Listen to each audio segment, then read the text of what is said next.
It's Wednesday in the game, so that means it's time to get to my car. Can I do this now? Will this cause any issues?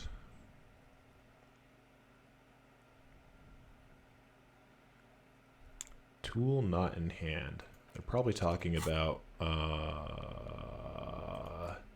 you? No? I'd assume you.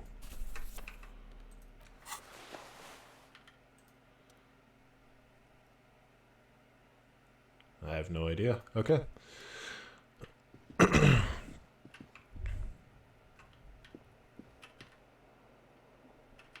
Kim's probably waiting for us downstairs.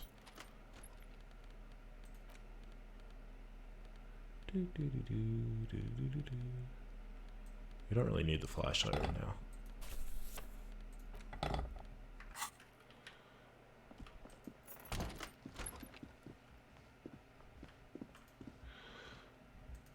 Honestly, I can't remember what happened when we left off because I took a little bit of a break last week and then did the Hades stream on Friday. That was just a nightmare. Ooh, there are more people here. Let's talk to Kim to see if we can get a lowdown on what's going on. Yes. Or not. Let's talk to you first then.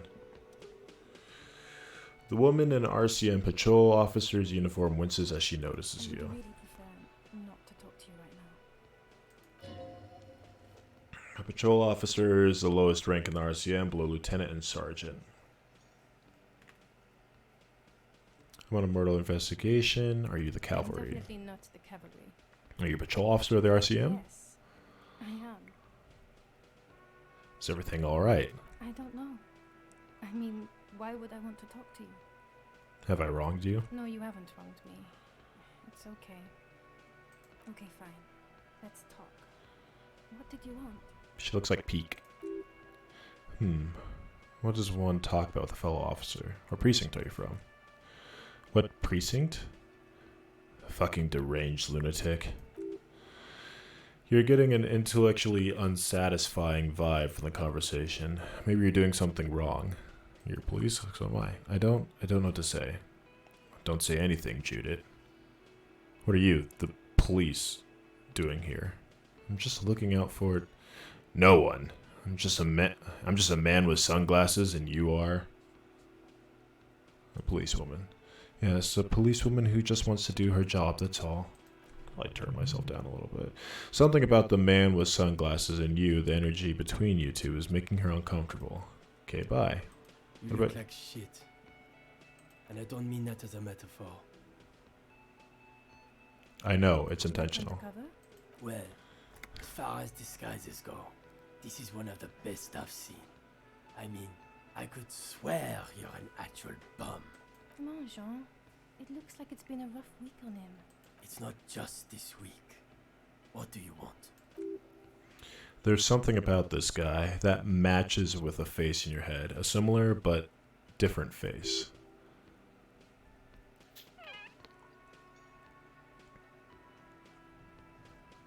Kim, who is this guy? Okay. I'm not getting involved with this.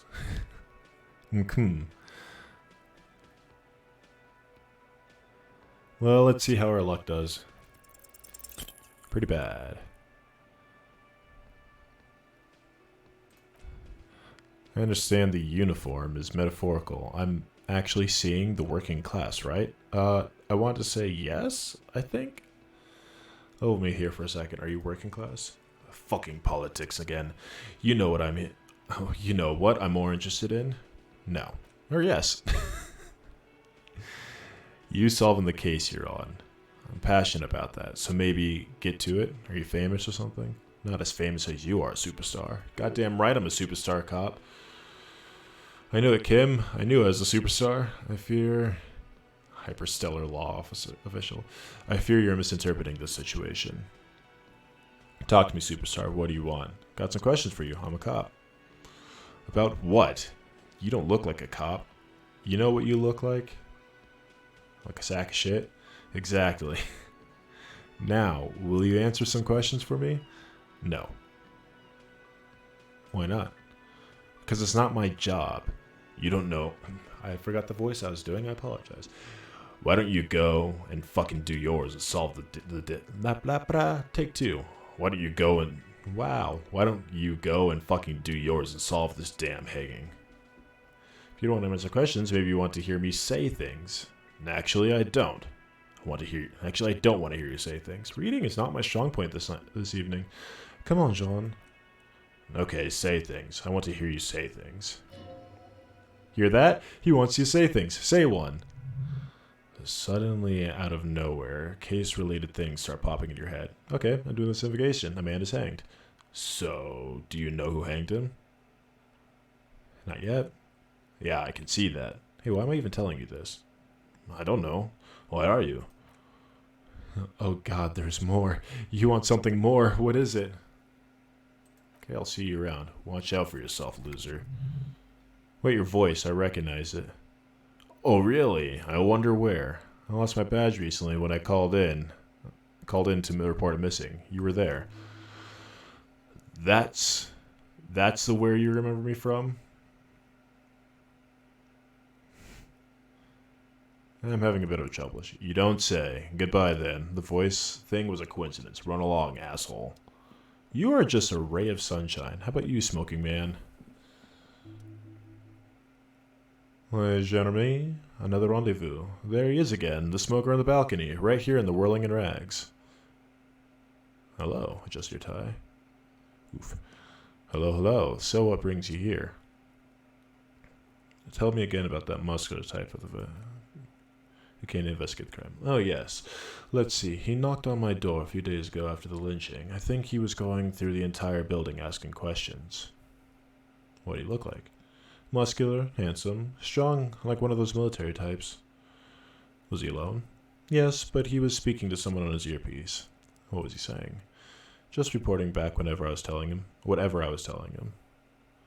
Besides the muscular, do you have any other traits? Oh, let me think. He had an accent. He sounded like he was one of those mercenaries. He sounded strangely Ornese. No, not vaguely. Scratch that. He sounded definitely Ornese. What did you tell him? Nothing. That I didn't see anything. Did you tell him about your friend? He takes another drag of his cigarette before knitting his brows. Knitting his brows, huh? What friend? Your Sunday friend, the witness. No, I don't think it came up. Thank you for the information. What are you doing here? Admiring the atmosphere. What about you, officer? This is where I'm going to go down in history. I'm going to sing karaoke. Really? Well, I look forward to that. I met your Sunday friend. You did? And how did you like him? You're right, he's magically bureaucratic. I didn't like him as much as I like you. He's a government official. I don't trust government officials. Magically bureaucratic. I told you he can be very useful. I guess that's the charm of powerful people. Who is he? A visitor from the first world. He's not like you and me, Jeremy. He can always return. Return where? To his opportunities in Occidental, sur le clef. Still, he's coming and going, brings some life to the village. Or is it just money? I don't know. He stares at the bar. You staying at your place in the middle of the night? He has keys, and he likes the view. To the sea, I mean. What are you two? Friends? I told you, Sunday friends. Friends who like to get together from time to time. The Sunday friend. That he won't be there when times get tough, I guess. Is that even a friend? It is, on Sundays. I don't want to talk about other people, I want to talk about you. I don't want to talk about you just yet. Composure, do I have something... Bye-bye, gentlemen, that can boof my composure.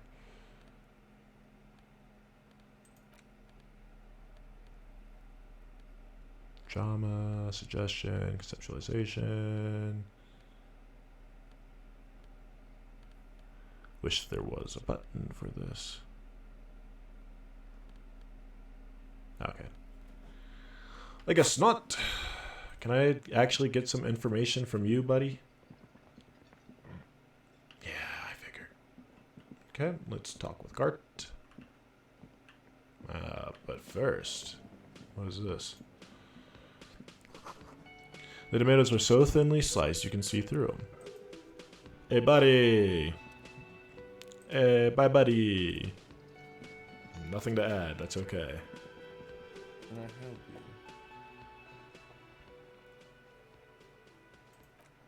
I don't want to talk to him about my bill if I don't have to. Oh, hello, dear.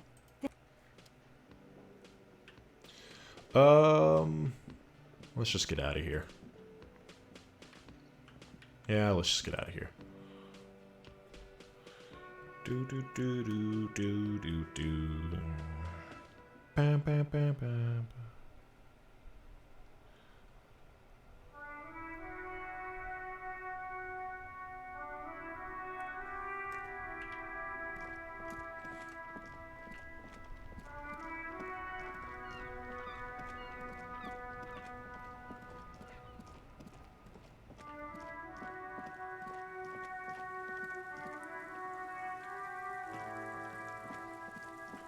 I'm assuming they fix it. Yay! You grab the handle and pull the lever up. As soon as the metal connects against the contact pins, you hear a loud clunk. Then, the water lock starts moving.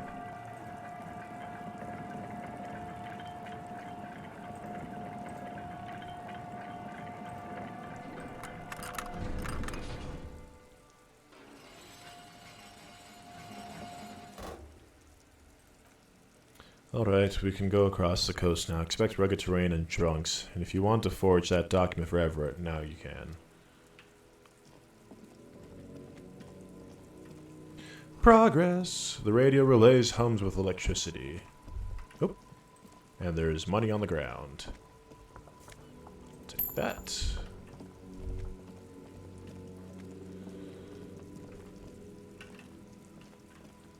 I guess it was leading me in the right direction. The traffic beyond the gate, more abandoned motor lorries. So I had to slowly float to the position. The sign says no entry. Someone scribbled an inverted star over it. Maybe I need my pry bar.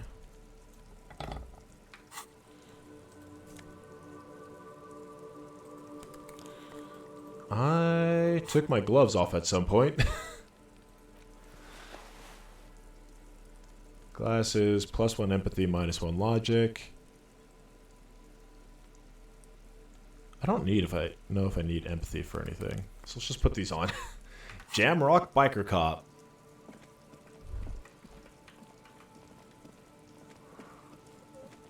I think I'm getting closer.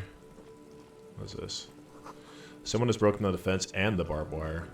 Well, that's lucky.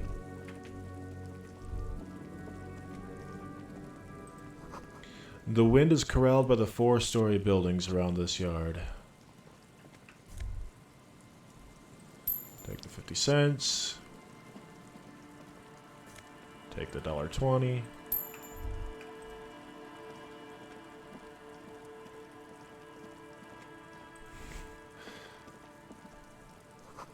Glory, says a graffiti, to the ghost of us all. Healing items.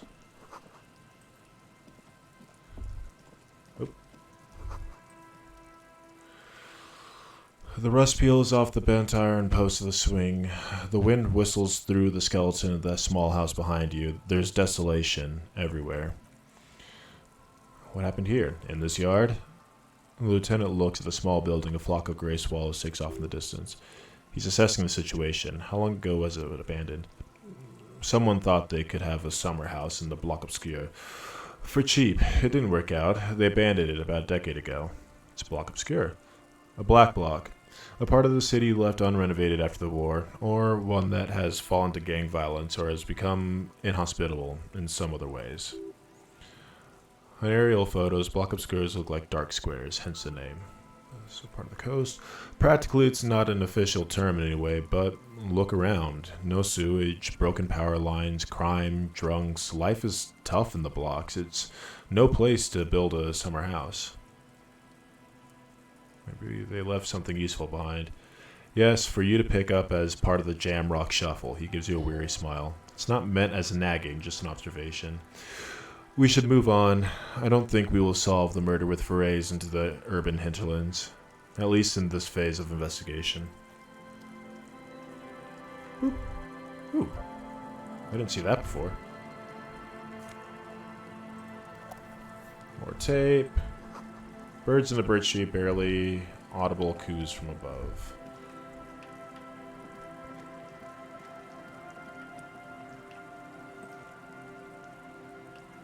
Kim's ready to go, but Harry, you don't know what's going on. So I'll just manually do this.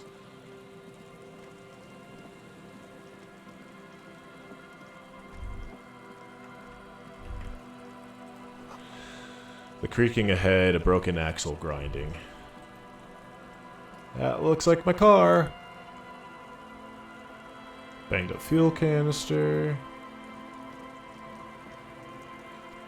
A banged up motor carriage lies half submerged in the icy water, slowly sinking into the Elysium ocean. Only the cabin top, rear wheels, and the engine remain visible. It must be cold and lonely down there in the icy water. The seawater has already started to corrode the metalwork. Remember the tire tracks at Martinez? This is where they were leading. So this is where all the tire tracks were leading to. It appears so. Let's investigate. I agree. We should definitely investigate. You get a sudden sinking feeling. Stomach acid comes up as you look at the motor carriage in the deep, dark, cold water. Why the doom and gloom? It's just a sunken motor carriage. Some motor carriages are bound to end up in the sea.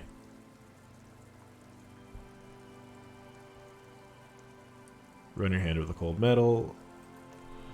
A single day in the salty seawater would ruin most vehicles, but this one looks worn even in places salt water hasn't even touched. What's the logo? The logo's too deep in the murky water. You can make it out, but you do see a monkfish float by. How long it's been there? The ice hasn't closed around the vehicle yet. My guess it's been here since last Saturday or Sunday. Maybe around the time I showed up. What should we do? Let's wait for low tide and see what's inside. How long till low tide? I don't know. An hour or two tops? Sit on the swing and wait for the tide to recede. I guess I can't just leave and do other things? The hinges creak under your weight, dangerously so. Ooh. Okay. I had a 3/4 chance of succeeding and I failed that.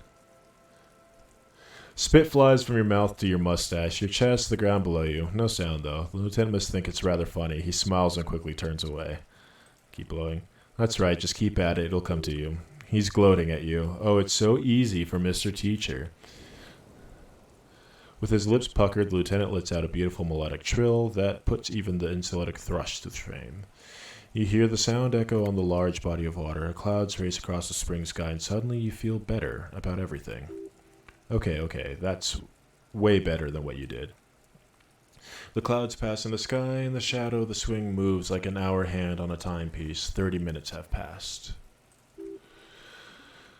Looks like this might take a while. Time to present a good topic for discussion. Would you rather sit on an anthill for an hour or stand in a river of leeches? Well, historically leeches have been used to prevent and even cure many ailments. Okay, he's thinking.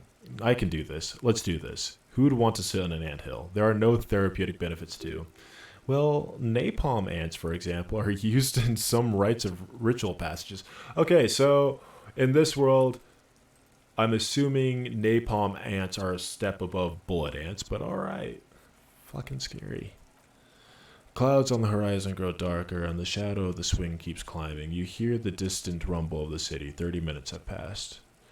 If you have to side with either the strikers or the shipping company, who would you choose? Do you think I'll have a gun? Man, this taking a long time. Luckily, I'm already a member of an independent organization, and therefore do not have to choose between a rock and a hard place. But if someone puts a gun to your head, your voice echoes on the water, strange and out of place in the environment. 30 more minutes have passed. Is that the number on the side? Yes, 41. What do you think it stands for?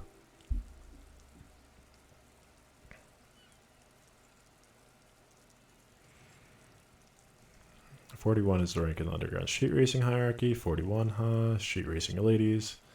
Must be Tommy 41. Looks like factory mistake. Oh god, no. I'm sorry, Harry. I'm so sorry. 41. Precinct 41. A massive pit opens in your stomach and the most terrible feeling comes over you. No, just nope. Say no to this, Harry. Oh god, it's mine. I drove my car into the sea. Yep. I'm afraid so, yes. It looks like you started in front of the whirling, jumped over the canal, and then drove your vehicle into the sea right here. The badge, the gun, and now this. Lieutenant adjusts his glasses and doesn't say anything. There is also a fourth thing you've lost. A fourth thing? More precious than the gun, the badge and the motor carriage combined, lost forever into the deepest sea. I can still fix it.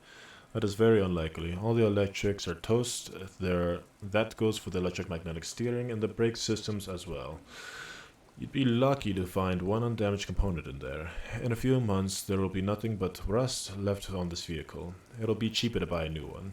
Well, not cheaper. The motor carriage costs 40,000 real. But in the long run, it still makes more sense to buy a new vehicle than to try and refurbish this. They're going to be angry at me. Let's face it, this is a substantial loss to your district's budget. I mean, my station only has 4 other vehicles in addition to my Kanima. How do we get it out? Detective, we don't. A rescue operation really isn't viable at this point. So it's just gonna be like that, huh? I'm afraid it'll have to be there like that for many years. Look at it. Parts of it may be salvageable, but overall this machine is a write-off. Maybe as a pursuit of someone? Of whom? I don't think so. If anything, you're probably drunk. Probably. Try definitely. Not gonna take me back.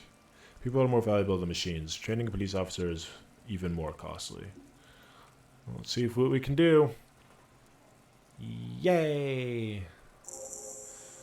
Find the traffic hooligan. We done did it. Go to your inventory and interact with items.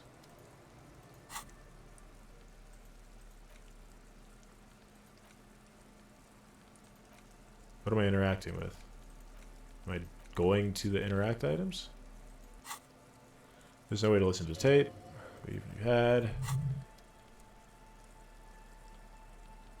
Oh, I know what I need to interact with. Where are you? Tools? You. Interact. I'm missing something.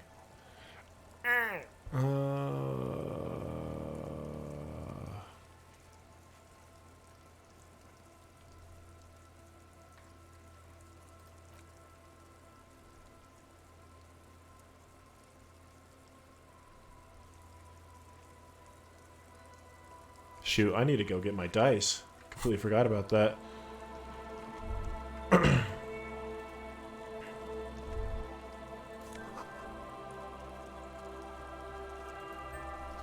Yay. What does this get me?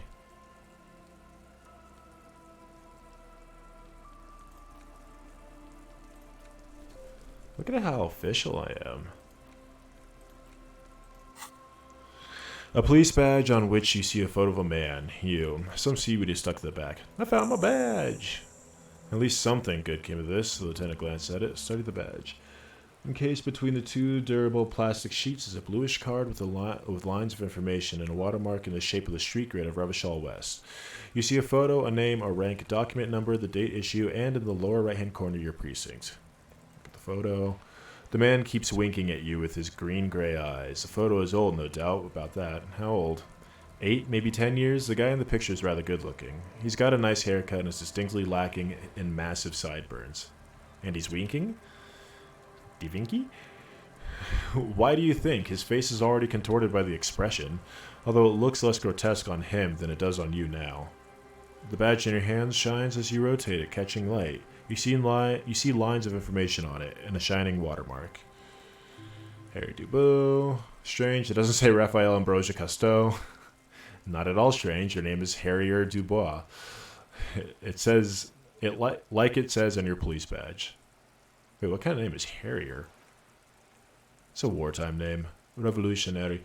The kind mothers give their sons during troubled times, like Undying or Boxer or Ironhide. A name like Armor. I'll just accept it. Pleased to make your acquaintance, Harrier Dubois. The badge in your hand shines. Rank, Lieutenant Double Euphrator. What is Double Euphrator? The Lieutenant is a rank above Sergeant and below Captain. It's the highest rank in the RCM. Double Euphrator. The title of Euphrator is added to your rank when you decline a promotion to the higher rank. In your case, Captain. You have declined twice. Thus, you're a Double Euphrator.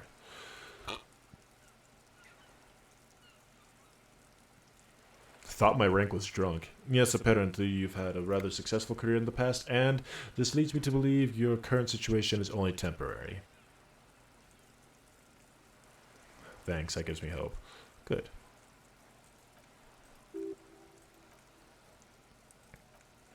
King select satellite officers and additional Euphrator rank, I already explained.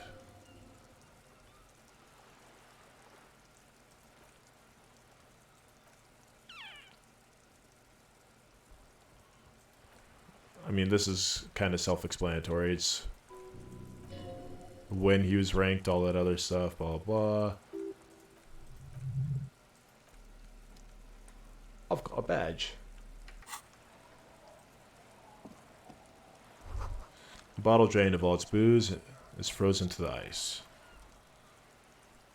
This is it, the scene of the party, the fire pit, cigarettes, and empty bottles, all evidence. Hold up, you don't mean the scene of the crime. Not at all. I'm talking about what came after, the party scene. Yeah, sure. Yeah, sure looks like a lot of folks partied here. It looks like they were here for a while, judging from all the bottles. A sunken motor carriage provided them a focal point, like a goose ice sculpture or a chocolate fountain. Hey, Kim, looks like we had a couple party goers. Looks like it. This is some kind of theater to them. A circus production by a great clown. Hey, let's keep moving, detective. There's something else over here. Yep. Footprints in the snow that lead away from the accident. Seems the walker was either very confused or drunk out of his mind.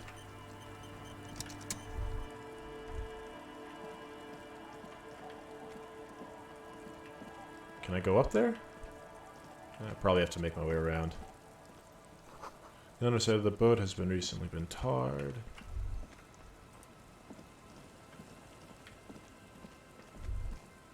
Lots of people. You look like the woman's... Go here.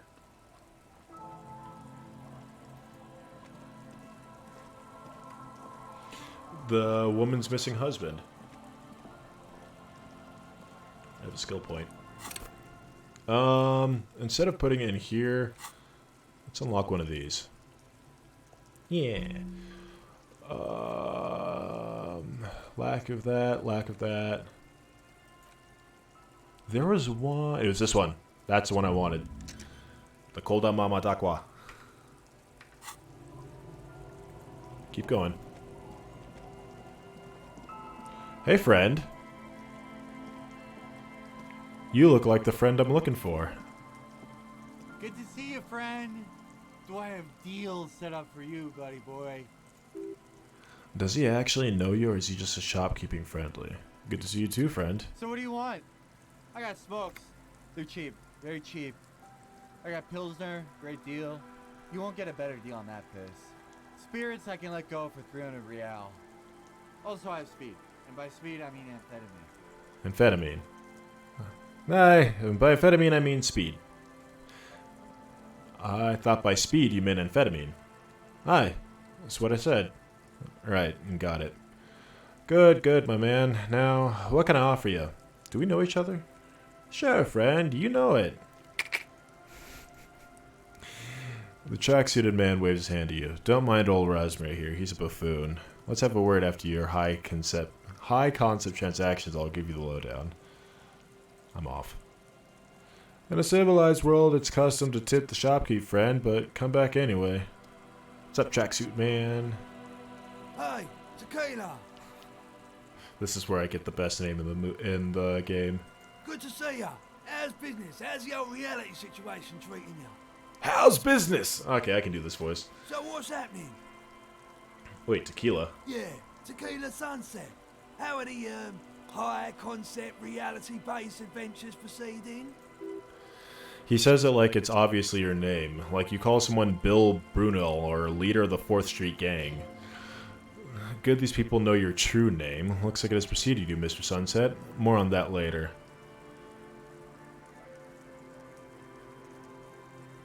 I've re-entered reality to conquer it, to bend it to my own will. I am the law. That's the spirit I used to shape reality into my image a long time ago, but these days are over now.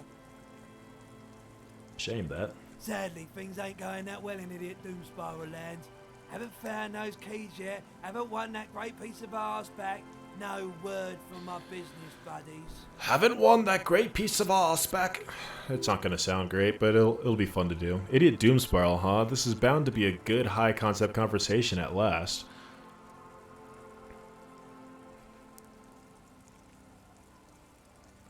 What do you guys do around here? We are saving the world! Please, please don't call, begs the man in the pipe. Okay, we're drinking. We're drinking alcohol, that's what we're doing. I tried to save the world once a long time ago, with enterprise, creativity, and willpower. But that didn't work out. So now it's a pirate's life for me. Could you sign this document? What's it about? I'll let my hand address the situation. Maybe you've heard, I used to be a very successful businessman. I signed more than a few lease forms or whatever the fuck they were. Anyone's got a pen, the pro's gonna do it. Yeah, I got a green ape one. Alright. He grabs a pen and paper carefully and scribbles on the dotted line next to Lionel's section. Idiot Doomspiral. I need at least 2 signatures on the document. Hey, Abs! Hey, Abs! The man look around confused. Don't you call Abigail? I need you to sign this document right here. It's important. Don't call her. His trembling hand catches the paperwork. He lays it out on his knee and starts writing slowly. The handwriting is almost illegible due to his shaky hands. Idiot Doomspiral. His friend grabs the document and admires it. Well then, Damoikalal, Apaqueal. Great job, Abs. Nailed it. I feel like I nailed that whatever that was. Can I have my pen back too? Don't know if I've mentioned it, but I used to be a businessman, and as a businessman, I'm going to keep the pen for my trouble. He nods confidently. No, that was my favorite thing out of all the things you have. Can I have my pen back, though? You've done a great service to the village, the RCM, and to Revachol. Hey guys, we're heroes! Hey guys, we're heroes! About fucking time, man. I'm done with. I've done my duty. I don't know why you got a bad British accent. Don't call Abigail. Thank you for your service, gentlemen. Should we go and mail this? I think I saw a mailbox at the plaza. A few questions first. What is a tequila sunset? It's you! You're Tequila Sunset. How do you know this? We've met before, don't you remember? Nope, you sure don't. No. Aha! Don't you want to know how Tequila Sunset came to be? Tequila Sunset. Something ominous here. For some reason, the name Tequila fills me with foreboding. Maybe I shouldn't learn it. Go ahead. Let me take a sip to moisten my cords. Tequila Sunset rolled into Martinez last Friday, and by Tequila Sunset, I mean you. The man, the myth. Wait, did we meet on Friday? Hey, let's not jump ahead of ourselves. This is your story. Stop interrupting. You got here on Friday to solve a case, hoping to be an early bird who gets the worm. And by the worm, I mean the buzz, because as far as I know, all you did was get pissed drunk. Word on the street is you went around the local hostel telling people that you're a police officer and that it would be really fucked if you shot yourself in the head right in front of them. That's a pretty high concept, if you ask me. It is. Does that sound like something you'd do? Yeah, probably. The lieutenant's brow is furrowed. He's listening as casually as he can. What happened then? It was a late Saturday night when we, the Union of Moribund Alcoholics, were getting our drink on. Nothing remarkable about this. We get our drink on 24/7. Makes everything warm and glowy. I trust you know the feeling. One moment, we hear the sound of a motor carriage revving up somewhere on the plaza, followed by a series of dings and bangs. Do you remember the sound of wood cracking, the billboard? Naturally, loud noises pique the interest of anybody owning a pair of ears. That's just the reality we're in.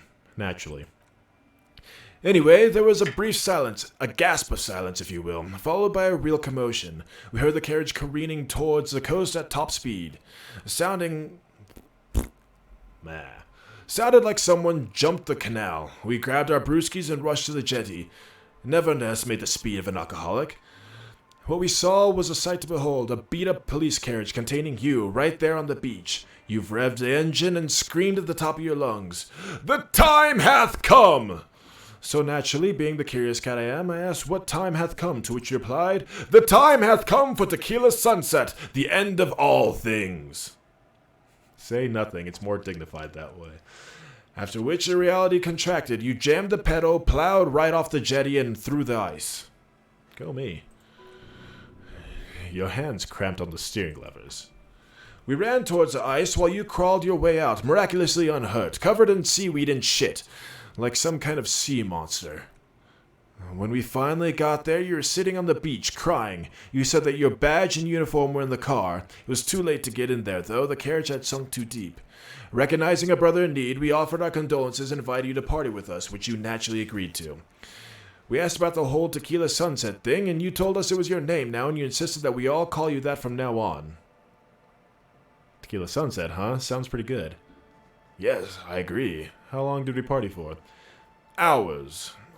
It was an all-night drink-a-thon. Then at some point, I think it was Sunday morning, you got belligerent and wanted to talk about Revacholian women. How they're beautiful, and also whores, and so on. How one of them fucked you real bad. After a short while, you crossed the event horizon, looked sullen, got up, and left without saying anything. Wow, that's quite the story. Yeah, I bet Tequila's a fucking legend around the precinct. You must be proud to work with him. If only you knew. Did I mention losing anything? Beside your gun and your badge, you said something about your hope or heart or something. To be honest, the details are a little hazy. In retrospect, I guess you lost your motor carriage too. That's a big one. Did anything happen specific about this person that fucked me? You were pretty vague about it. You kept saying you got fucked real hard. And that we've all been fucked too. Please don't open that door. No one's fucked me. I do the fucking around here. I forgot his voice, so you're slowly turning into Kuno. I'm sorry, Rosemary. Abigail. It seemed pretty painful, to be honest with you. If I had to guess, I'd say you're still working through some shit. Did I say anything about my colleagues? You told us that they were a bunch of fucking losers whose main interest was cramping your style. No specifics, though. It was more about you that night. You were the star of the show. Anything about the case? Yeah, you said it was no biggie and that you'd solve it in no time. And that you didn't need anyone to do it. You're doing it solo now. A lot of cops go solo and hermit once they reach a certain level of alcoholism. Did we talk about politics? You seemed really mad about immigrants for some reason. I'd rather not go into details, it was pretty low concept. Did you read on what kind of cop I was? You kept calling yourself a goddamn superstar who'd cleared 501 cases. As you've already determined, the actual number is 216, but what's a little embellishment between friends? No thanks to the squares of the precinct, as you put it. I don't want to hear anymore. It's a hard thing for a man to confront his past, that's why I avoid mine at all costs. You seem like you're characterized by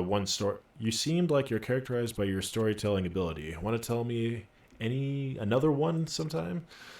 Whoop-de-doo, so now I'm a fucking storyteller. Right, why not? Better than a beach bum. Yeah, so want to tell me how you became Idiot Doom Spiral? It depends, really. Are you willing to help me out? The gleam in his eyes and the slouch in his posture is more incredibly familiar. You might get scammed here. You want booze, don't you? I don't want it, man. I need it. I can't tell stories without it. Dry stories are boring, you see. So, do you have anything good for old Idiot Doom Spiral? A bottle for a story seems fair to me. I'm going to take a drink before I read any more things in his voice. Screwface John says that water tastes marvelous. Getting the Commodore Red. Classy. Hey, Spiral Boy, you gonna share that? Don't call Abigail. Shut up, you guys. I'm telling a story here. Something happened to you. Something happened to me, too. My actual name is George, but around here, you already know. I was once a reasonably high net worth individual, a founder slash junior partner at a high concept a founder slash junior partner at a high concept creative services agency. When my story begins, I had just landed a major contract with an insurance firm. I used the profits from my agency to finance what I call a cultural incubator, an abstract value generation, value per person, high concept stuff. I developed I need another drink of water. I developed a paradigm, worked within the paradigm, but the burden of leadership weighed heavily on me, so I went jogging every so often to keep myself sane. Did jogging help? It did. With my trusty Serensukui tracksuit, I felt like I could conquer the world. But now my dreams are worn thin, much like my tracksuit. What happened? One day I left on my evening run, and as you know, it is impossible to clear your head when you're distracted by the sounds of keys jangling in your pockets. He shakes a bottle and makes a ringing sound. His eyes are clouded, his dilated blood vessels encircling his irises like stinging brambles. His eyes are your eyes. So I removed the key ring and put the keys for the front gate in the apartment into different pockets, to stop the jangling, you see. At least that was the plan. I was halfway done with my usual lap when it started to rain. The reality situation became very wet very quickly. How wet are we talking? Oh, alright, guess we're saying go on. I made my way back home and discovered that I didn't have the key to the front gate. I had mixed it up with the key to the letterbox, which was useless.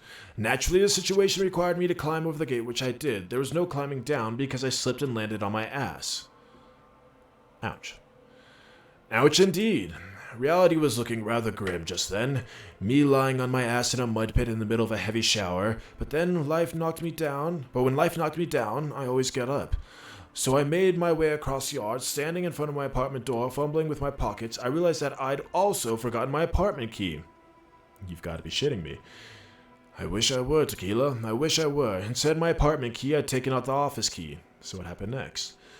I rang my neighbor's buzzer. It was late, and most of them didn't even answer. Those who did assumed I was trying to sell them something and hung up before I could even explain the situation. People are naturally wary of admin, you see. One moment, someone's chatting you up. 5 minutes later, you've bought a box of edible lingerie and a strap-on. I don't begrudge them, especially since I was known to be one of the best.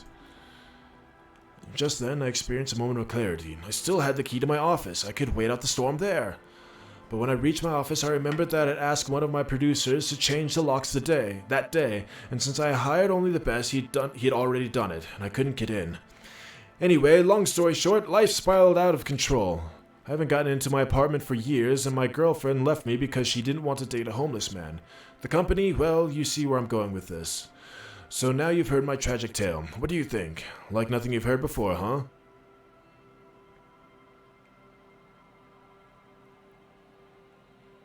I've been a hobo-cop for 2 days. It doesn't seem that bad. Look on the bright side, you got one hell of a story.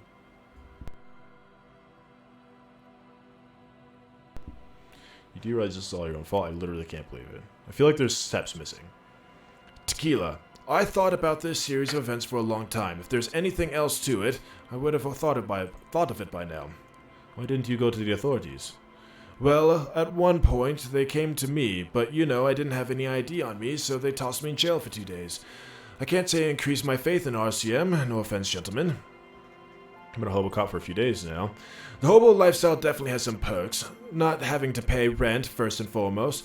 Not being responsible for 20 other people is nice too. But that charm wears off pretty quickly. Before you know it, you're wearing a shit-stained tracksuit and spending your days picking tear. That's what I'm doing. That's what Tequila Sunset's doing. Why do you keep losing all your stuff?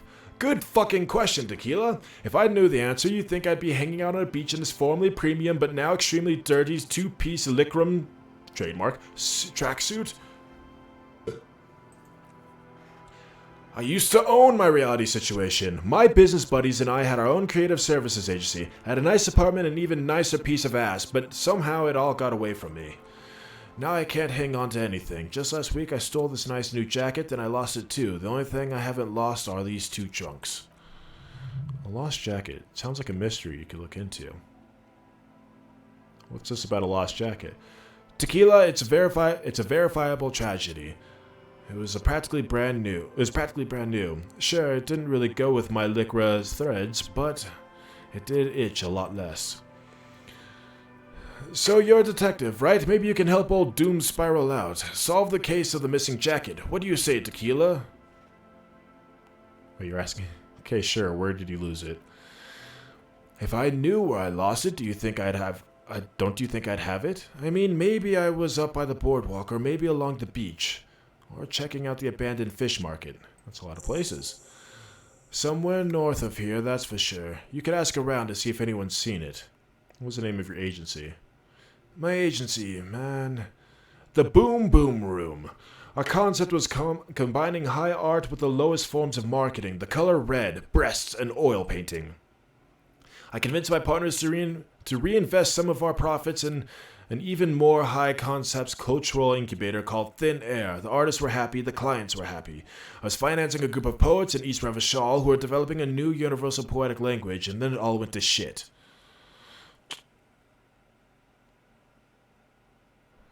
Man, mixing high and low, commodifying culture, that is extremely my shit. I know! It was fucking awesome! Too bad I went on a jog, unleashing a cascade of doom that washed it all away. What's up with the tracksuit? What? You've never seen 100% Lycra before? Go on, feel that primo material. Let's do it. I can only do it once, but let's do it. Fuck. I'm gonna pop some pills. Good God, it's nearly impossible to describe how dirty this texture is. It's like rubbing 2 jellyfish skins together. You feel about 15% less human for having touched it. Randomized trials have also found Lycra to be associated with a number of exotic, highly malignant cancers. So you also have that to look forward to. Awesome! And then there's a smell, but you don't even want to think about that. Pretty nice, huh? This might be one of the last of its wow. There's words. This might be one of the last of its kind. Should probably be in a museum, honestly. Wow, you're lucky. He never lets me feel it. That's because your paws are fucking filthy, Rosie. We're right next to the bay. You could wash them any time. What about the other junks? My fellow members of the Union Moribund Alcoholics? MBA? Or fucking hell. The letters are right there. UMA. They're exactly what they look like. Aye, Tequila. Want to buy some speed? Shut the fuck up, Rosemary. He's a cop, remember? I thought he was a cool cop. Don't call Abigail. And this is Ab, so yeah, that's basically us. We drink together. Let me ask you something else.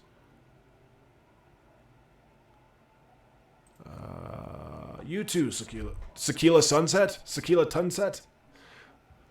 What does art inspire? What does art inspire you so much? Why does art inspire you so much? It does, yes, but what is art? Excellent question. Art is a diverse range of visual, literary, auditory, and performative creativity. It's an expression of imagination and technical skill. Additionally, it's history, criticisms, and pure enjoyment. In short, art is the highest form of human communication, representation, narrative, emotion, and agency intertwined. Would I fit into the art world? Have you looked in the mirror lately? You have the exact features of a savage art critic. And with that beard and those clothes, disheveled and prophetic, perhaps you should try critique architecture too. Hold on, is architecture also art? Of course not. It's autism. Okay. Box drawing, masturbation with a ruler, and a sex ed of whatever they use. You should demean and criticize a genteel institution of architecture while extolling the virtues of pure arts. What about music? Only the most experimental kind. I guess I have been feeling critical lately. Yes, you seek substance, no vapid representations or reproductions of social mores.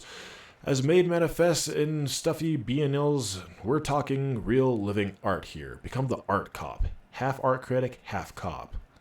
Wait, I don't have to be 100% cop to get... I don't want to be an art cop. Oh, wait, it's going to help... it was going to help me with the frickin' thing. Hey, look, money. Are you drinking that? Which are too thick or thorny to pass through. Okay, I guess we're going around.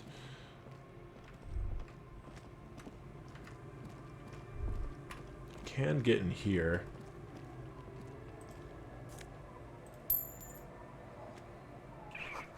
Construction material. More money. Hey kids! I'm a computer! Stop all the downloading. The scruffy-haired little boy kicks a stone. He can't be more than 5 years old.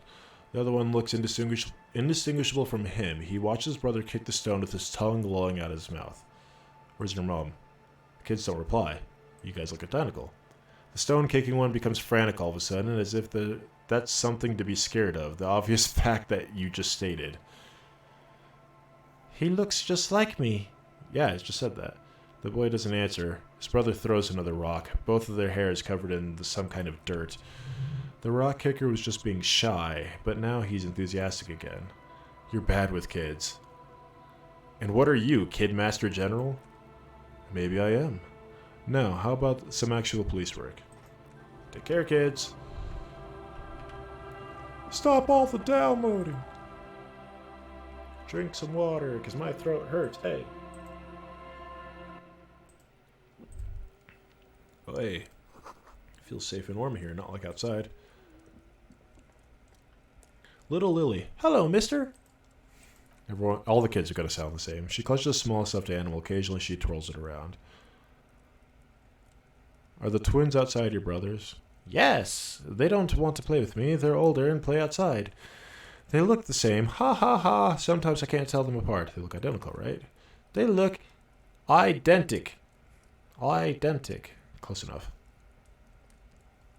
What's that? It's a grouse. You might be able to get on Guard's good side if you replace the broken skull you almost certainly broke. Can I have it? Sure. Just go and get it. I don't like it anyway. It looks angry. Alright, you just need to grab it from the ceiling and give it a go. Where are your parents? My mom's outside. What's that you're holding? It's Lammy! Lammy looks soft. Yes, very soft. Hey, thank you, Lammy. You healed me. I just stole a bird. Fire. While I'm on my way to Gart, I should talk to the dice lady.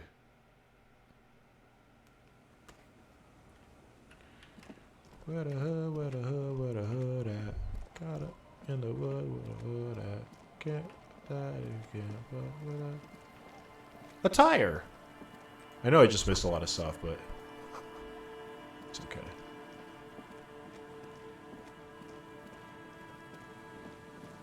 Okay, so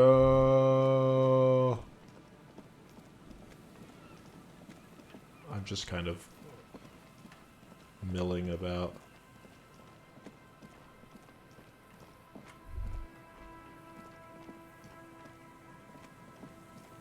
I'm trying to find one edge and then gonna come back the other way. I think this is where... Oh, I don't know where I am. Okay.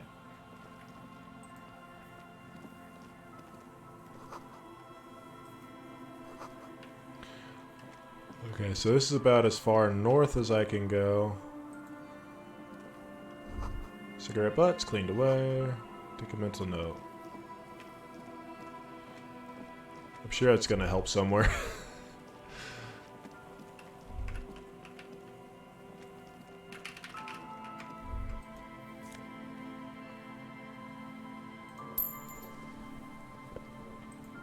Okay, let's go see what's in this bunker-looking building.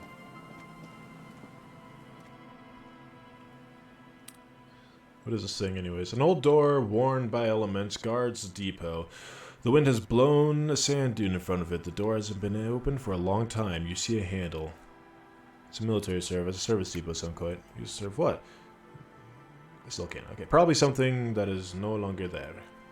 Okay, bye!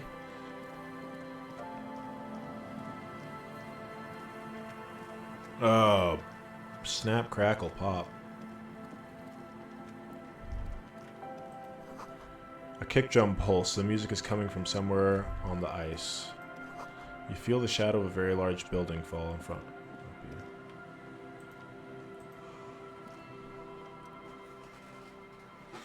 Heavy wooden doors, more than twice your height, stand shut in front of you. The rectangular sea worm ornamentation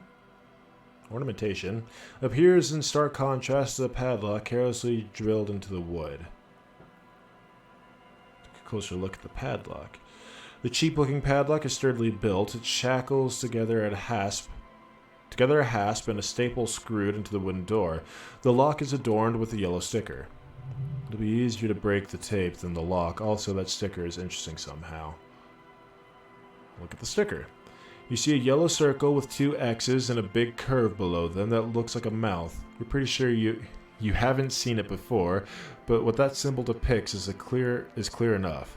A smiling dead guy. The curve makes it smile and the X's make it dead. There is something blindly modern about the symbol. Its modernness puts to shame everything we've seen before. Have you seen that symbol before? No. What does it look like to you? It looks like a dead man smiling. Suggests junior delinquency. What is suggestive? I haven't seen the sticker before and I'm not a youth. I agree it's very much. Padlock, padlock, padlock! The cheap-looking padlock is sturdily built. It shackles together a I know that already. How?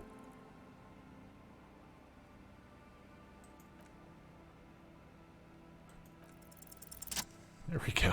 At 83%. What is this, XCOM?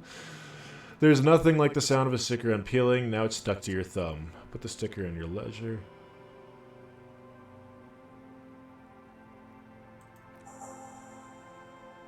Cool. Out of the door, see if it opens. Nothing happens. Inspect the carpentry. The carving on the door. Okay. This is where Mr. Prybar comes in handy. Maybe we should circle the building first and look for another way. Should we start with that kick jump coming from the ice? I think I've heard it before. Yes, opposing base. I am in agreement with Mr. Kitsuragi that we should look for another way in.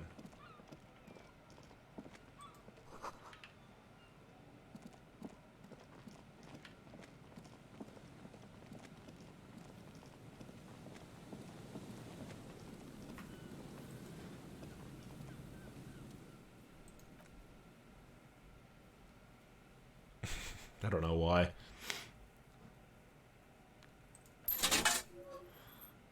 Calling. Still calling. This feels wrong. Should you be doing this? In a tone. Someone picks up. Pierre? Is that you, Pierre? No, it's not Pierre. Do you have any news on Pierre? Who is Pierre? He's my sister's grandson. He used to visit me as a lad, a fine young man. But who are you then? A salesman of some sort? Modern goods are rubbish, and I can't afford them anyhow. It's a shame what you did to our country. No, I'm a police officer. To hell with the police! To hell with you! Her voice is drowned with white noise. Sounds like the waves washing the beach. Let's do one more. Calling? Still calling. Again? Seriously? Someone with a masculine voice picks up. Hello, Gerard speaking. Hello, Gerard. Technically speaking, you're electricity. Is electricity there? I need to speak to electricity.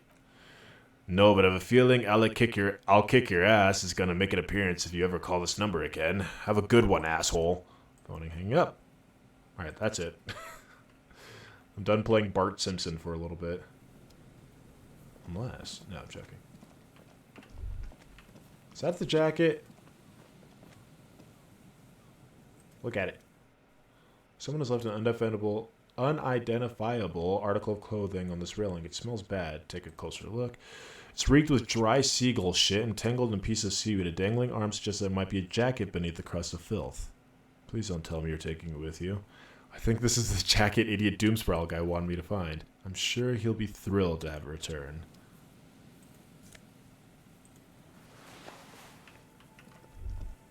You best believe you're a Bahuki. I'm taking it with you.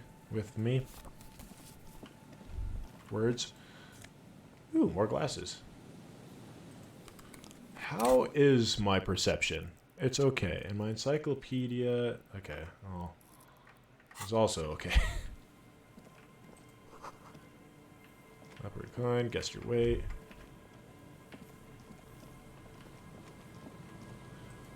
I've never done those games, like guess your weight or anything like that. I feel like I... Moonshine.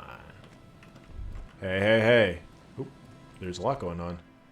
Smell, it's awful and familiar. What is it? Don't you recognize it? The hideous pungency? The faintly cloying sweetness? Only death smells like that. Something cold wakes in the pit of your stomach. Fear. Kim, what's that smell? The lieutenant has already brought a handkerchief to his nose. Eyes up, detective. Something's not right here.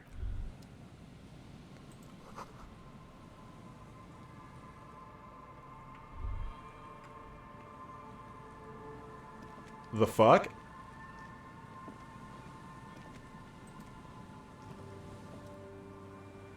Examine the tear. 2 empty bottles of Tulula. Vodka. No, there's more. Live with strawberry liquor plus some Pilsner bottles, too. A tragedy. I should know how to read Pilsner. I used to work with beer all the time. Examine the cigarette package. Red Astra. Red Astra is a black market version of Astra cigarettes, known for their high tar content. Kebab wrapper. Shish kebab ravishal. It's no older than a day or two. No mold yet. Hey, friend. Fuck. A man lies on the... Oh, working class corpse. That... Oh, no. A man lies on the boardwalk, his limbs bent and neck turned at an unnatural angle. Right next to him is an empty bottle of spirits. In his cramped hand, a chewing gum wrapper. Half of his body has slipped between the cracks of the floorboards, starting with the right leg. The fall has left him broken, contorted like a sad puppet. Physical instrument's the only one that gets a full... No, it's... electrochemistry. Oh well. The smell is not as bad as a 2-week-old corpse, but it's definitely heading there. Hold on. The lieutenant squats next to the corpse and examines his face. 2 bulging eyes stare back at him, void of any signs of life. Lividity is faintly pronounced. Whoever this is, he's been dead for 2 days, no longer. We need to investigate. Another dead body. This is your job. Steel yourself. Study the clothes. He's wearing a mud-caked boots, beige trousers, and an old brown leather jacket with bright blue lining. It's the man we're looking for. There are traces of kebab sauce on his chest. The leather jacket suits him well. It must be custom made. A cool leather jacket with bolted blue? Oh no, this sounds familiar. Search his pockets. You find some sunflower seeds and a rain-soaked library card folded in 2. His jacket feels sodden and heavy under your hand. Good. We should take a look at the library card after this is done. Decided the man himself. The man has fallen through a crack into the boardwalk and hit his head against the metal bench. Coagulated blood covers his black hair. One of his feet is still tangled through the hole. You have to be quite inebriated to fall like that. Well, over a liter of pure ethanol. 3 bottles of wine, or 1.5 of spirits. Examine his face. His expression is dull like the sea behind him. Drops of water shining on his mustache. His eyes empty and wide, looking frightening in their frozen glaze.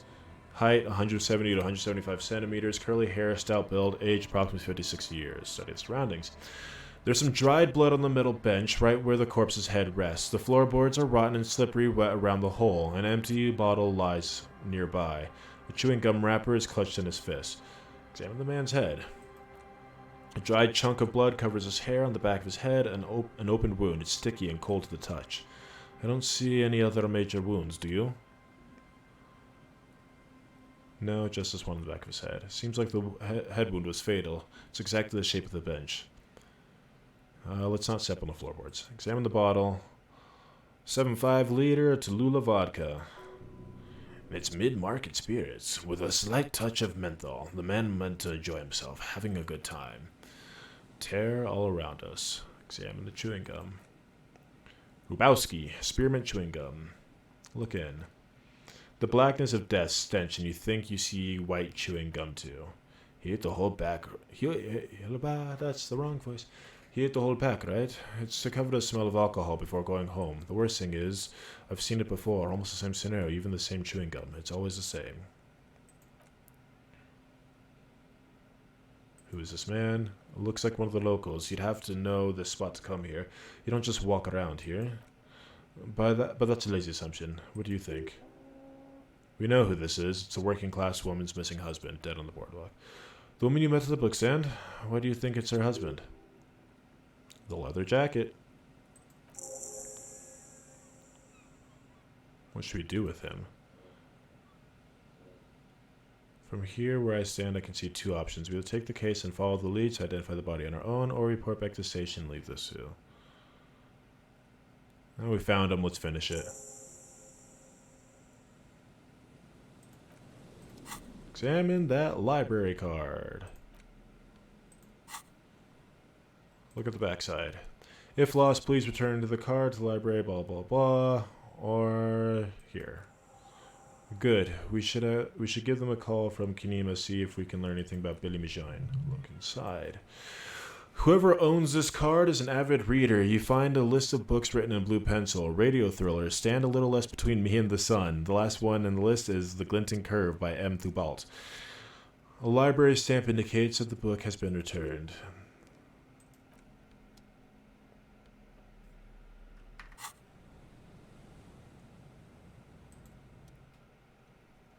What do you think happened here? Do you think he was drunk? Rough guess. What about alcohol poisoning, liver failure? Some symptoms of acute alcohol poisoning could have definitely played a role here. Severe confusion, respiratory depression, unpredictable behavior. But I think that death arrived through head trauma, not liver failure. Could it be related to lynching? No. Didn't think so. I don't see anything that points in the direction. For now, let's treat this as a simple case, albeit sad, unrelated to the murder case. What about the kebab? What about it? The deceased ate some kebab. It's probably from a nearby place, maybe in Pox. Someone should have held responsible for this broken sidewalk. It's dangerous. They'll seal the place off after the news reaches the coalition officials. I doubt they have enough resources to actually rebuild the boardwalk. Excuse me. Not that sealing it off would keep anyone away. All it does is keep the city council's hands clean. He smiles sourly. Right. They're still questioning. What do you mean?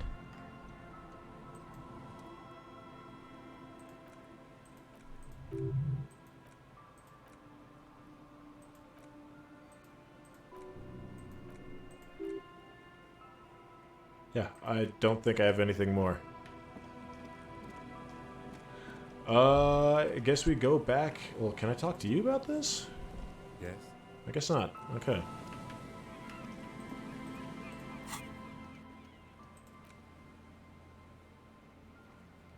Okay. Nope.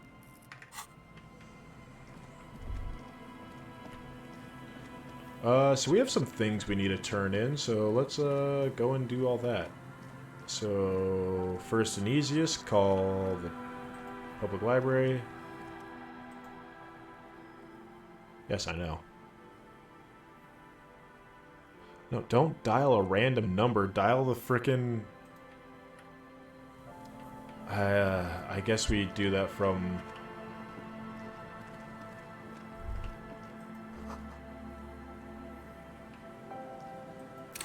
Well, that's cool. I know I need something.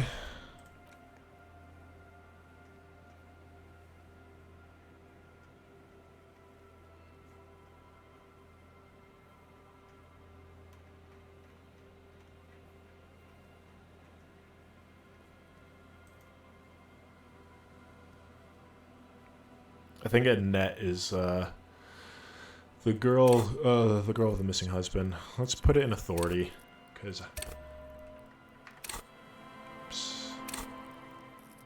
because I need to talk to one Titus Hardy.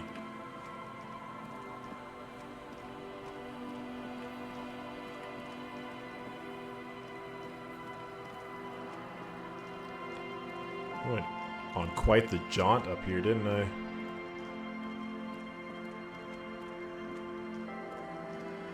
Hey, idiot death spiral. Tequila sunset.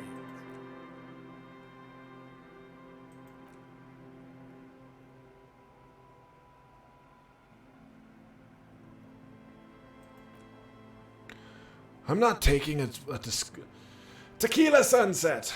I'm not taking a disgusting pile of hobo rags. It may be in an incredible decaying orbit, but I've still got standards. Either you bring it back the way it was before, or find a dumpster to burn in it. You know, despite the guano, it looks like the jacket itself is stain resistant. It may need a good scrubbing. Can I just like go into the bay?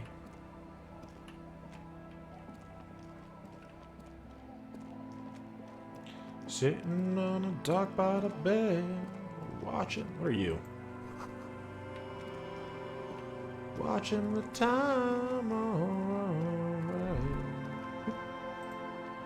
Sounds like life in the north. Washboard scum. Washboard scums.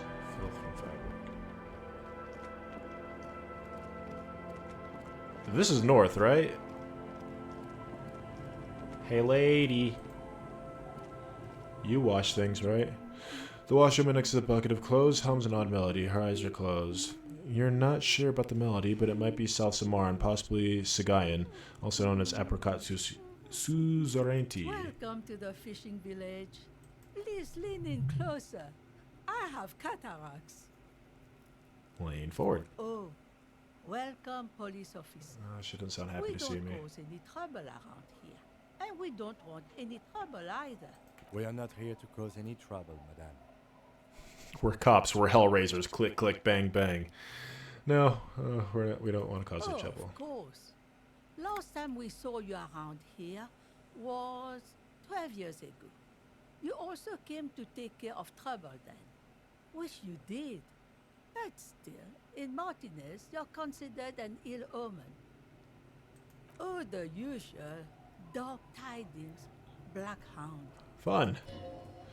That's you, alright. A black hound licking on your own hills. Wait, I've been here before? No, not you personally. I meant the RCM. Ah. Some of the men got into a fight. One of them killed another. Locked himself in that woodshed over there.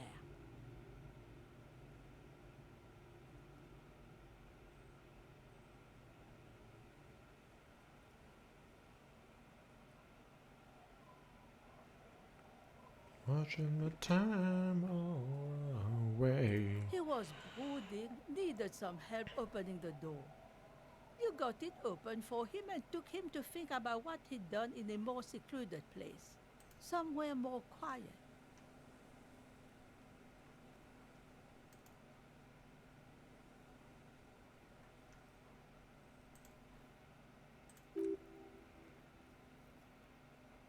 Maybe we are afraid. Because you're an ill omen, but you're still welcome here, as long as men with guns aren't chasing you. And maybe even then, because that's the kind of fishing village we've built. I'm sorry there's not a lot of room to park your motor carriage, and not a lot of houses, or a lot of people. My kids are long gone, searching for treasure. So are others. Ah, look at me ramble on. What brings you to us? Can you wash this jacket? I can wash it for you, but it's going to take a half hour. Think you can stay put for that long? No, you must run around ceaselessly. It'd be torture to stay put. I could use a breather. Hey, Kitsurugi, don't diss the jam rock shuffle. Yeah, I'll wait. Well, I'll hand it over and see what I can do.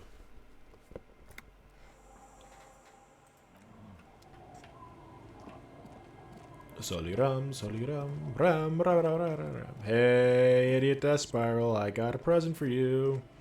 Tequila sunset. Fresh washed. My jacket? Yeah, the one you had me clean the seagull shit off of. What the fuck are you talking about, Tequila? The fuck are you... So you're saying this isn't your jacket? F-A-L-N, fallen. That's medium concept stuff, not my style at all. I can't believe I'm saying this, but maybe you should lay off the booze. It's fucking with your head. It's become abundantly clear you know this man managed to lose his keys, business, friends, and girlfriend. I'm calling it. It's neurological.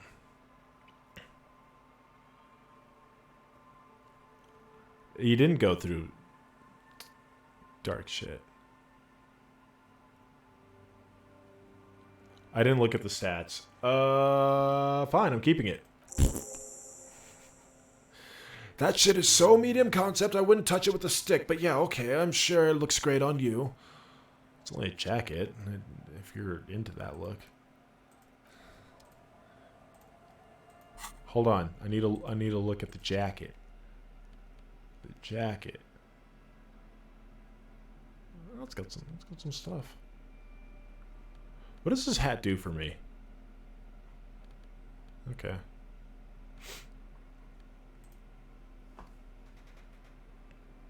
What's up, Kim? I've been meaning to have a little chat with you about your sense of style. My style? I'm glad you finally started dressing a little bit more like an officer of the RCM. Keep it up. So why aren't you wearing a pig suit? Officers above the rank of sergeant are granted wide discretion when it comes to their uniform. The idea is that civilians are more likely to open up to someone who's not dressed like a typical cop. You know the expression, the clothes make the man. The right outfit in the situation can make all the difference. Okay, you're a sharp-dressed man. We could be style buddies. Let's not get ahead of ourselves, detective. A warm smile. Anyway, we should probably get back to the case. Let's go. Yeah, we have to go back that way anyways. Plus it's starting to snow. Sitting on a dock by the bay, talking to this random lady. Hi, officer. Hi, officer. Anything I can help you with? What's your name? The name is Lillian. People call me Netpicker. I think I have time for questions. What are the other ones? Looking for someone maybe you can help? Missing cryptozoologist. Oh god, I don't think I know what these are. Can you care to elaborate? People look for imaginary animals. Like snowmen? Snowmen, I haven't heard about those. Two odd guys have been wandering around here, nose in sand, talking nonsense about snowmen and the like. Wait, the like? Right. Not only snowmen, also green men, monkey men, burning rhinos, you get the picture. Oh, you're getting it, and it is gorgeous. Where'd they go? I don't really know. Further down the peninsula, I guess. I mean, that's where they were heading. What were you looking for? That's it. Nice sword. Does it come with a story? Unfortunately, the factory sold this one with a 3-year warranty instead of a story. It's to intimidate folks, mostly. It is imposing. It's a regular mass-produced sword, like a shovel or an axe. Nothing fancy, just intimidation. I've given her the wrong accent, and I'm sorry.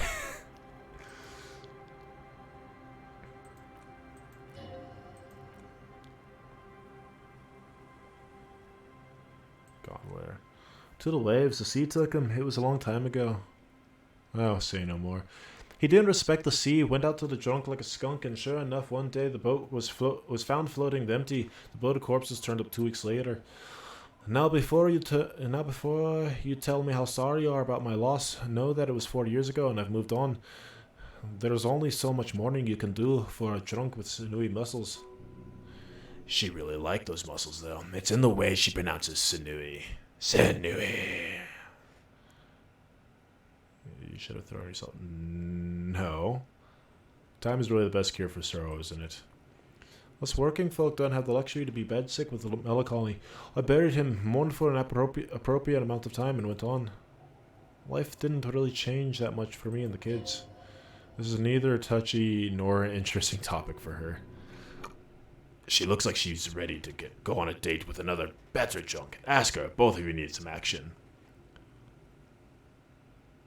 No.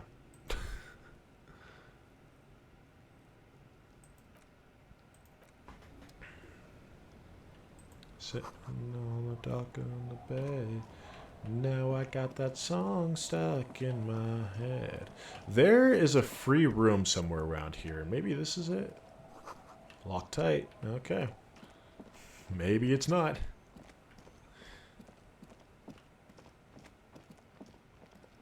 Oh. A little little black swallows work above you. Hear it chirp.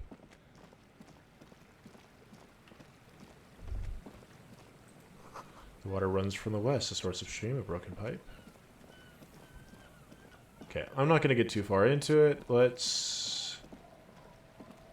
Do I need another signature from somewhere around here?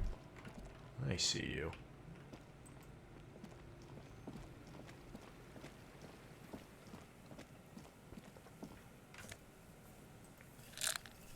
I'm going to top off. That noise, though.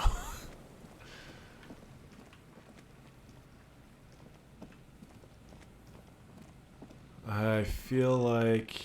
Yep.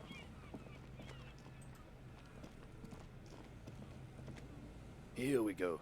Nice and easy. No way out, little guys. Not out of this jam. There's a cylinder on the ground in which the man is arranging some netting. It looks like some kind of trap. He notices you. Oh, the police. Hello, officer. His self-conscious enthusiasm renders his movements ungainly. He looks like your understanding of a scientist. Is that the police? Why's the police here? What you asking Don't for? worry, Gary. I'll handle it. Why is Gary talking through a tin can? You must be more like a You walk away with a zoologist. pleasure. Lena sent me. She's been really worried about you and is waiting for you to get back. Of course. Thank you for passing along the message. That damn waterlock is broken, and we can't go all the way around the 881. It's fixed. Oh, good. We should really be getting back. Did he say we can go back now? Hold on. Did he say we could go back now? Gary, that's you. That's what you sound yes, like. Gary, we can go. Crypto-fascist? You see Lena, tell her I won't be long. Sir, your wife is waiting for you. I just have to do one more round. See if the phasmid has taken the bait. Then we're going.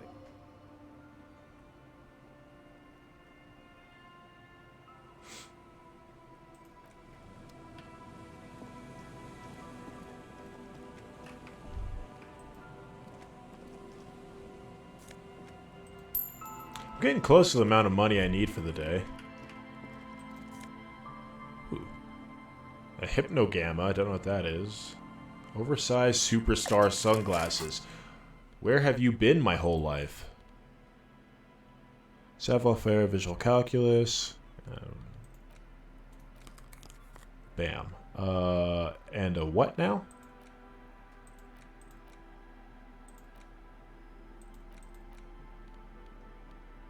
Where'd that thing go?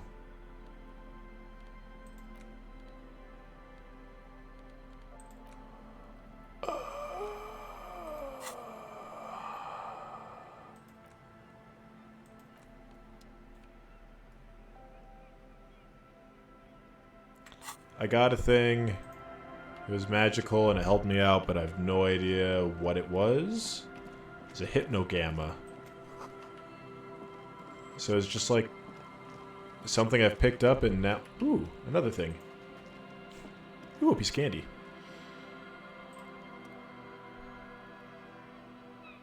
Look, even more bullet holes. Something's definitely going down here. Correct. The density of the bullet holes is unusual, even in the general average bullet hole frequency in Martinez. Sense. Grim affairs. Meaning this is a lot of bullets. A lot of bullets. I gave him Transylvania.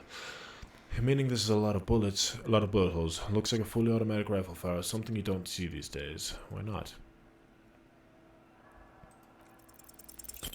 God damn. Fine, okay. What was it? Visual calculus. Don't I have something that lowers my visual calculus? Fuck. I'm smart man. We'll be back.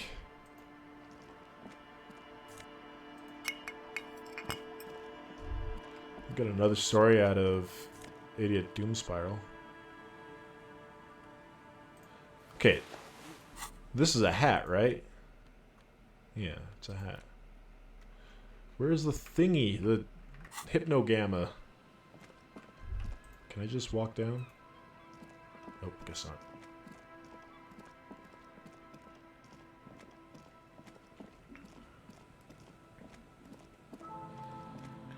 Up to the early morning.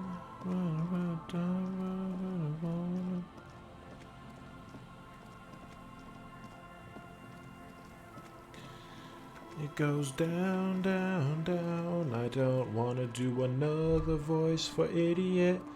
Doom spiral, cause my throat really hurts. Maybe we'll revisit it another day. I see you.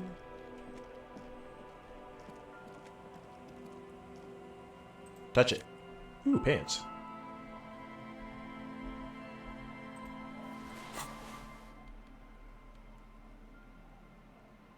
I don't care much for electrochemistry. Look at me in my normal pants. These are wonderfully regular pants. Not too tight, not too loose. Moderate in every sense. You'll blend right in at a pleasant dinner. I like regular, normal things. I know you do. These interstellary pants are like wearing a perfect compromise in your nether regions. No one will call you moral intern or on you. No one will call the moral intern on you like this, that's for sure. You're a little more moralist now, buddy. A little more normal, even if you didn't want to be. Makes sense. This is what wearing boring office trouser does to you.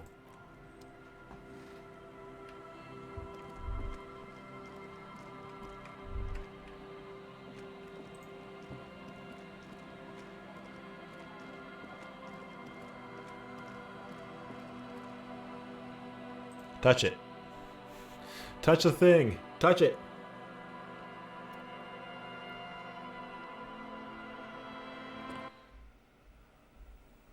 It's a chair.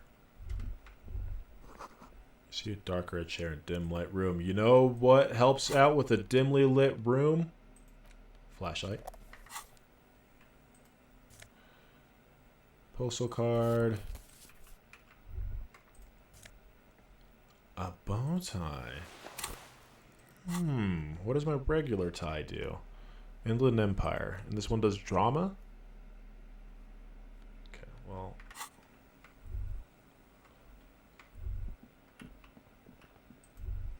Oh, cold breeze enough to make. Okay. That's cool. Apparently, Inland Empire is king. Suggestion hasn't been doing much for me. Wait. What was the thing I needed to do?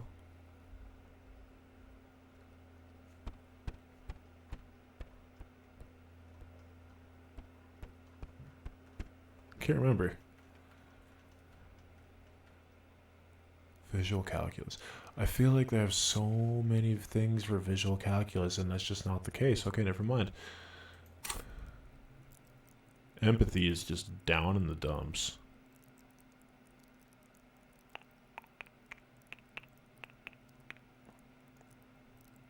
I'm going to put one more in authority.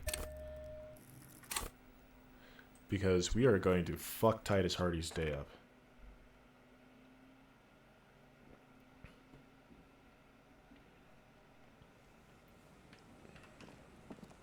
Can I go down this way? Sweet.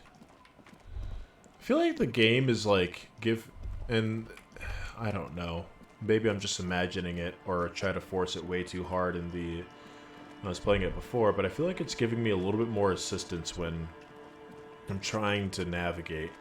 Like it's making the suggestion, hey, maybe you should move this way if that's the way you want to go. Ah, the Revacholian music.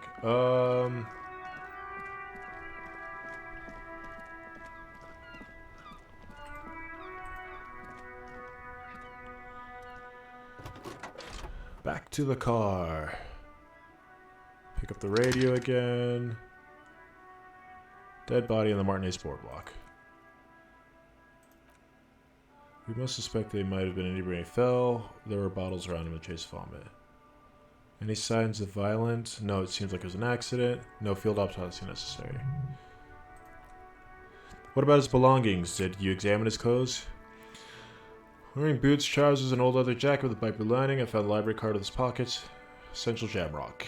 Good, you have a lead. Do you, Lieutenant, want to take the case, or should I sign to that? We're taking the case. I've assigned the case to Lieutenant Kim Kutaragi. Please follow up on this library lead to identify the man. We'll send someone to take the body to the morgue.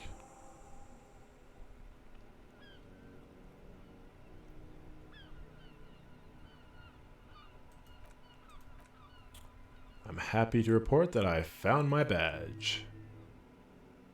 I'm not telling you about my gun. How do I call someone?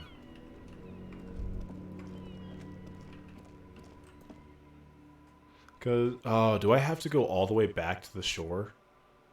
Fuck. I don't want to, though. It's so far away. Hi, Titus Hardy. When I get back, I'm gonna fuck your day up. First you. Can I help you? I found this. What is this thing? It's a ruffed grouse.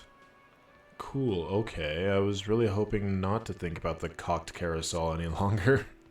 Because it made me feel like shit, but this is a competent piece of taxidermy. I can fix it to the plaque and have a new bird in the establishment, I guess. So, I don't know, thank you? I'm gonna go with thank you. I feel good about our work here today. It's all about the little things, like bringing people random stuffed animals. It's not actually about that, but he liked it. Okay, bye. I need to talk to this lady. Oh, hello, dear. Ran into your husband.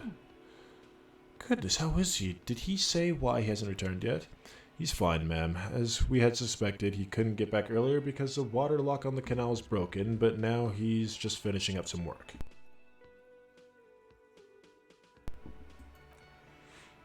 Oh, yes, that's my moral. He's bound to catch a cold staying out there for so long. But I'm grateful that he's okay. Thank you for putting an old woman's heart at ease, even a little bit.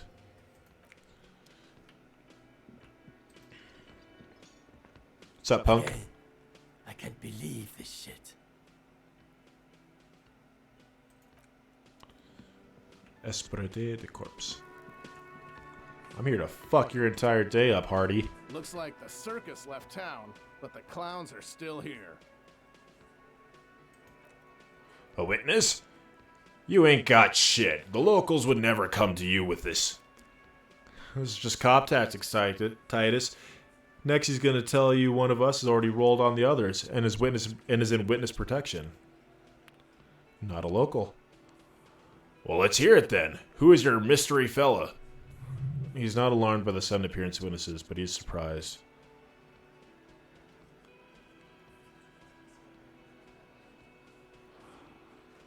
Okay, so my worry here is if I say 2 or 3, let's say he's a high-ranking government official, let's leave it at that, or who he is irrelevant, they're going to be like, you're bluffing.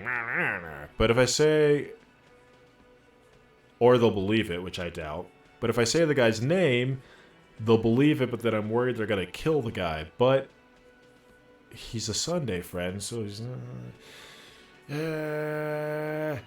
who he is irrelevant.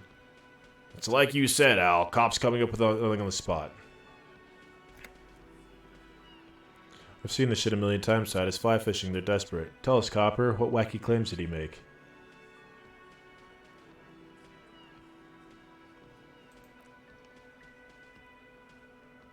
Say me and Theo. Well, yeah. What is confusing you? Eugene, Theo, and Elaine here. They're there too. I already told you. We were all there. No commotion. It's you, asshole. Different guy. It's you, assholes, that feel the need to go around like a fucking brass band. The Hardy Boys are dead silent. Yeah. It's like they put cowbells on you before they went to stand the streets. What's with the cowbells, policeman? They're avoiding having to answer the questions.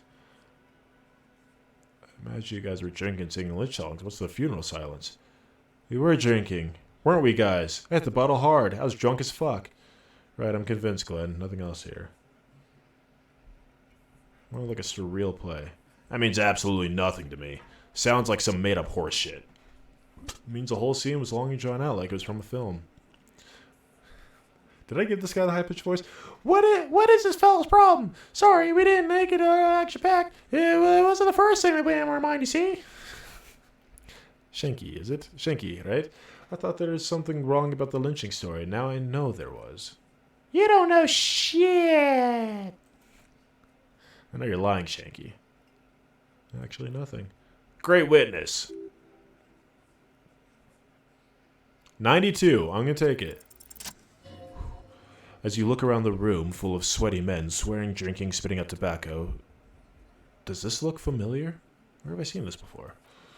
You believe this place is called Precinct 41. It was also filled with, almost exclusively, men, sitting on desks, talking shit and wasting time. I get it, Titus. You guys really are the authority around here. Huh? You must be. You're just like real cops, drinking beer and sitting around with your dicks in your hand. You got a problem with beer now? Not quite there. Yeah, push on it.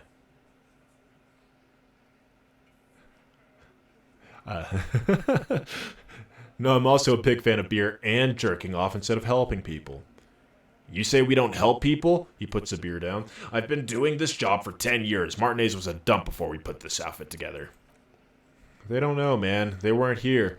You had 3 shootings a week. Kids dead. Fucking graffito everywhere. You cops haven't shown up since the 30s. Congratulations on the graffiti removal. All I see is you sitting around talking about Monica's titties while there's a rape victim. So what? What do you want from me? We took care of that fuck. He picks up the beer back up. Don't let him drink that. One more push back. One more push, quick.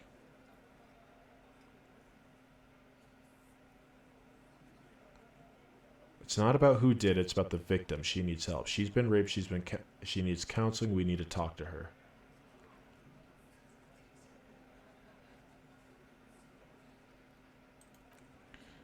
Titus. She sips mid-sentence. That's it, you got him. He's going to give up, but on his terms. You want to talk to her, cop? Fine, I'm going to let you talk to her, but you treat her with respect. If you don't, if you question her, harass her, he taps his chin with his fist. A freight train of pain, buddy. Freight train of pain. Choo choo. Okay, what is her name? Whew. Claudia Amado. Claudia Amado. She's staying here at the Whirling in Rags. A pretty one. Silvery jumpsuit, blonde. That's Amado with an OU.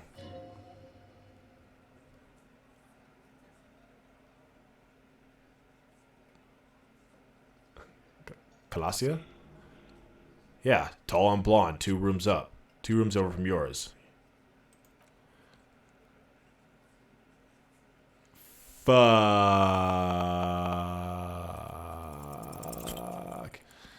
You inexplicably add cool after the victim's name. With eyes bulging like wild beasts, your fingers are fidgeting and sweat starts jumping from your brows as Titus looks at you oddly. Look, I have enough. I don't understand. I don't understand what's cool here. Nothing. We'll just have a few more questions and we'll be on our way. Up. Sounds like you were having a heart attack. Whatever you said, it couldn't have been that bad. Please relax. Fuck. That's the girl I said I want to make fuck with her or whatever. So what is your relationship with her? I don't know her. I know her. The duality of man. I know her. Well, how do you know her? A small twitch in the corner of Kim's mouth. He has a hunch about what knowing means. Well enough, Copper. We partied. She's been here for a few months. He tries to make it sound real casual, but the muscles on his neck tighten. I see. Okay, that's cool. That's cool. Another question. Here's the thing. If you must. I think I know her. You don't know her. You're right, I don't. Good boy. I think I know her. You're wrong, I do. Not the way I do. So the rape one was that. He did it before we killed him. He's not going to do it again. So what does it matter? Matter. It'd be preferable if we established a timeline. I'm drinking now. Alright, 2 weeks maybe. I don't know. I need another beer. He turns to Glenn. Here you go, boss! So is the relationship with her and the mercenary. Relationship? There was no fucking relationship. He raped her and that's relationship. It was like the karaoke incident all over again. Or like some of the other girls she was harassing. Okay, enough of this. All this is relevant to your state of investigation. Thank you. And do I have anything else to add? No, I don't. Freight train of pain. You're a freight train of headache. Officer, what was that? What was what? You look strange when you mentioned the assault... Yeah, why do I keep going to that? You looked strange when he mentioned the assault victim's name. Do you know the woman? Yes. Is there something I should know before we talk to her? I tried to hit on her. Understood. She said I'm going to have to interrogate her later. It's going to suck for me. It is. This would have gone good to know before. It didn't come up. It should have. Anything else? I didn't rape her.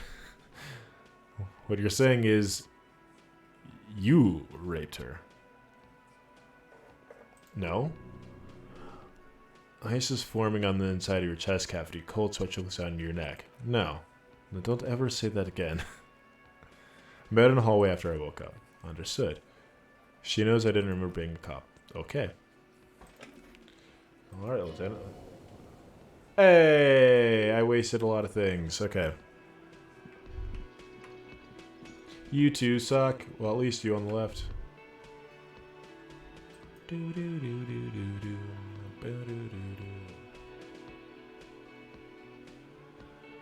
The sound keeps going from both the left ears. Hello? Knock. Who is it? Tired, controlled. This is the police. Can we come in? Come on up. The door is open. I'm drying my hair. Sounds like it's coming from upstairs somewhere. You could snoop before going up. Come on in and closing the door behind me. Kim Kutsurugi can phase through doors.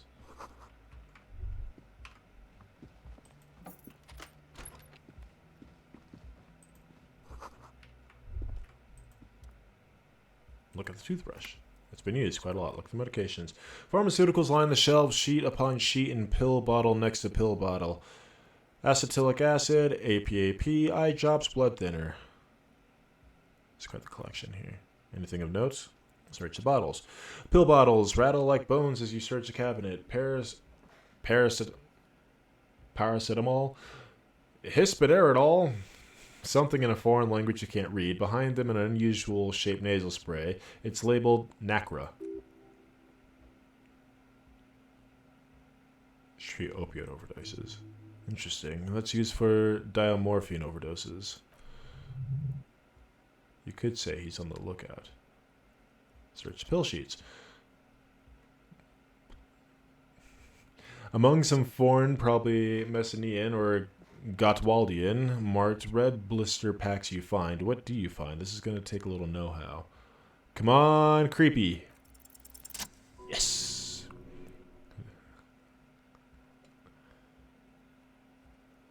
A bright... Oh, it's this guy. A bright orange bottle with Preptide stamped on it. In sunny, happy letters. Jackpot, baby. That's the stuff you're looking for. Your palms begin to sweat just holding on that little plastic container. Huh. So, part of the update, it looks like it tells you what your dice rolled. That's cool. What's so exciting about this orange bottle? It's speed, man. Just what we were looking for. Wow. Just what you were looking for. They call it dextroamphetamine. And talk about psychological disorder.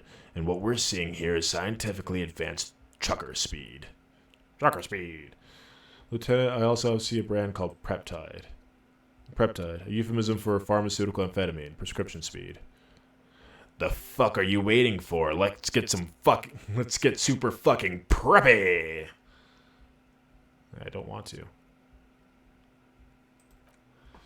I'm not listening to you, electrochemistry. I may be a hobo superstar cop, but I ain't no drug user.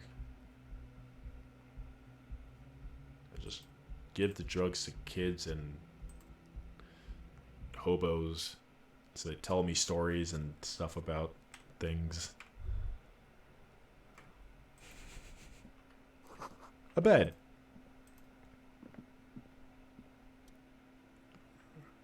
This window is pristine on the inside, unlike the one next to it. Light from the desk lamp reflects on the glass in an untarnished golden halo.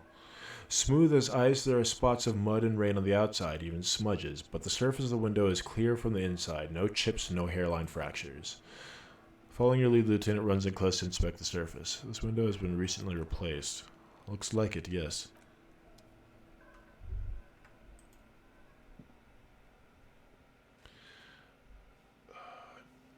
Jammed my finger today. I haven't done that in such a long time. Knuckles all knobby. Ooh. Smell cigarettes in the air. Astral menthol. Cold coffee. Where do you lead to? Hi, lady. Do you remember me? Welcome to the roof. Miss Orne Disco Dancer. Her hair is still slick from the shower. Below her silvery jumpsuit, an athletic young body built long and lean. I'm sorry for the mess down there. The cleaning lady hasn't come by in days. I'm beginning to wonder if she ever will. Is there a cleaning lady? Oh yes. Legends of room number 1 have made their way around the building. They say a portal to hell is opened in there. Disco Infernum. They also say that's why the cleaning lady quit. Because of the Infernum. I'm Kim Kitsuragi. I'm a detective from Precinct 57. I believe you have already met my colleague from Precinct 41. Have I ever? This is the one and only superstar cop. It's kind of a big deal around here. Hear that, Kim? I am a huge deal around here. Yes. I don't know what Ignore me. That's fine. There are no superstars among police officers. Of course there are. Look at him. He's the Phoenix. What brings the Phoenix back to me? Ooh. The Phoenix is one of many nicknames of Guillaume Le Million, Revichel's second greatest male disco artist. This is an honor. Miss, we are investigating the murder of the man down there. The people who put him there have asked us to talk to you. I see. What could she be thinking of? It's hard to say. Her shoulders are relaxed, her eyes on the cigarette. It's like she's disappointed. No dice roll? It's like she's disappointed. This wasn't about more entertaining matters. What's your name, miss, for the record? Glacia Amando. Same name the Titus gave you. It sounds Oranese, as does her accent. Her birthmarks are also signal Oranje. You don't know why, but the Oranese girls tend to come speckled with them.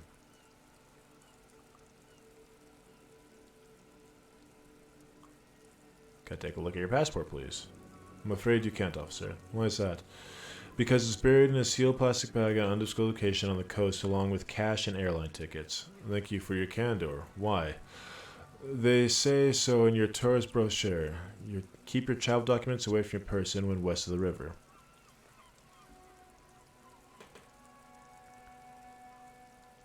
How do I know you've told us your real name? If I were to lie to you, I'd come up with a more mainstream name like Glacia Ando. It's a weird name. She seems to be telling the truth. Okay then. Okie dokie. She pours herself some coffee. Are you from Ranye? Right, sir. Vredefort, Republic. Reading. Republic of Ranye. I guess you could say I'm Ranye's expatriate. What do you do, miss? What's your specialization? Something stupid. What's that? Ranye's lit. Lit. Ranye's literature. It's what I studied at the university. She raises both eyebrows. Back to you. How old are you? I'm 28. What do you do with it? Nothing. I do nothing with it. How do you make money then? Money is very important. I'm not going to show her some money. That's it for the record. I noticed your room's close to mine. I have a personal question. Nice room you've got. Okay, let's just hop right into it. Tell us you're raped. It's a bit early in the morning for raped, isn't it?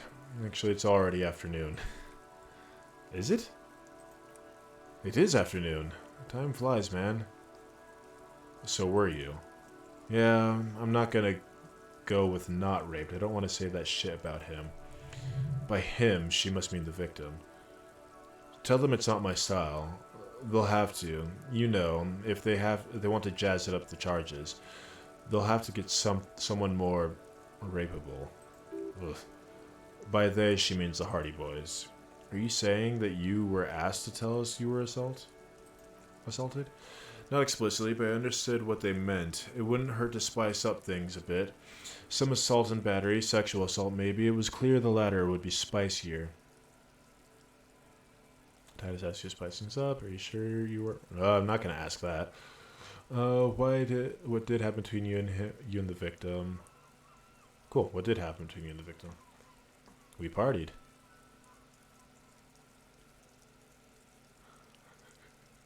What kind of partying? The kind I do? With all due respect, sir, I think we partied a little harder than that.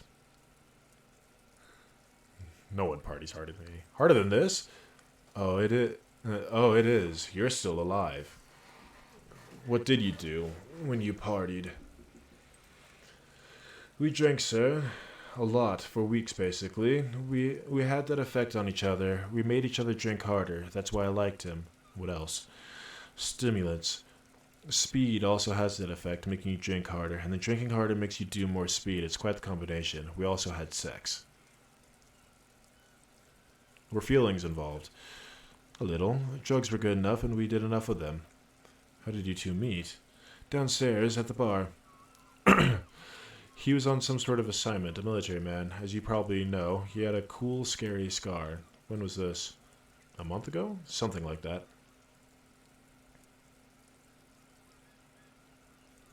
I doubt it must have been hard for her, because they just did drugs, but she did say she liked him.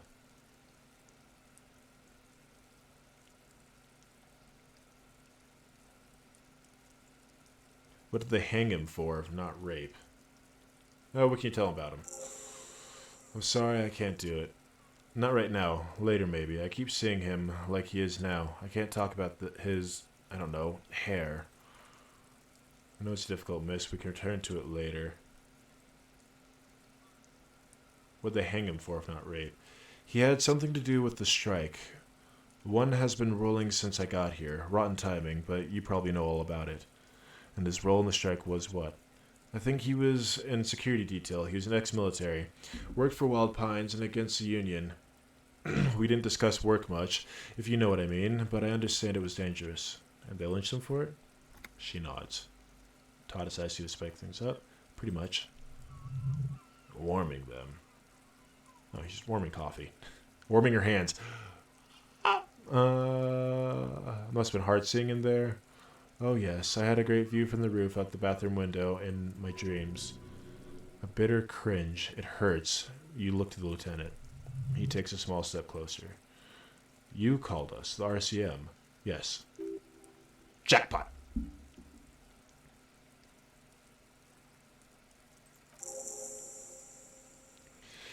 I made it.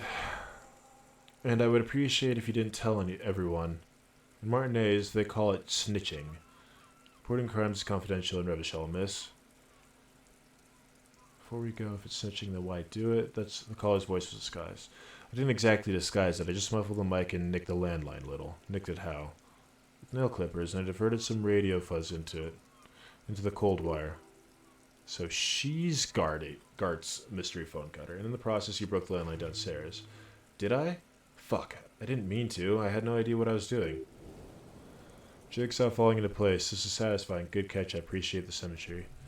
Still, that's pretty clever tampering. Simple and clever. Crossing the lines like that. That was nifty. Thanks. She looks a bit like a little girl who's just been complimented on her bike repair skills. Why go through all the trouble? I don't know, sir. It was stupid. I was drunk, too. I was probably afraid the Union was listening in. Locals say that they have ears in the wires. Thank you for making the call, miss. It was the right thing to do. I didn't know. Alright, I got 2 questions left. I'm going to save number 2 for last. How do you know the Hardy Boys? They're frequent guests downstairs. They have a booth for Union members. They're probably down there now. And how did you meet? Over drinks. It's been a long, boring winter. Did you party? A little, yeah. Like you partied with the deceased? No, not as hard. I'm sorry to have to ask you, but have you had any physical relationship with any of the Hardy Boys? I have. Which one? Which ones, sir? I don't remember precisely. Titus, obviously, but as I said, it's been a long winter. Alright, and now for the fun question. I'm 89% sure. Got it. 89% is good enough. Cool. She sincerely thinks it's very cool of you. We should head back downstairs. We have many things to discuss there. As he says this, you feel the woman looking at you and get a feeling you can't quite put your finger on. Suspicion? Wait a moment. I had something else before we go. A little thing. She nods. Silvery cigarette fumes disappear into her mouth.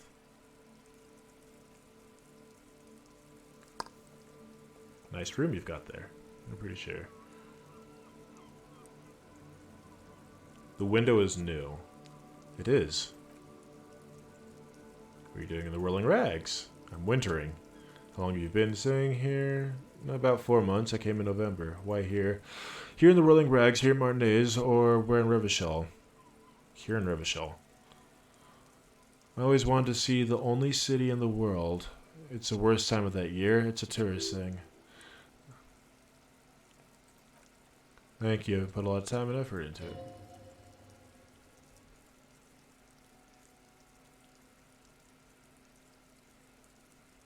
No further questions.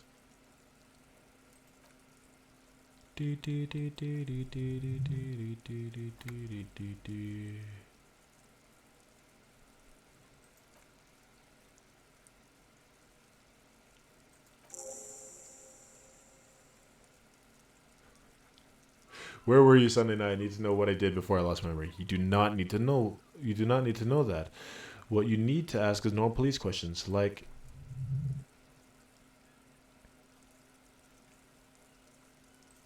Do I have any more questions? I don't. Do I have anything about here? I don't. Let's give it a shot. It's low, but I've gotten better. Nope. Okay.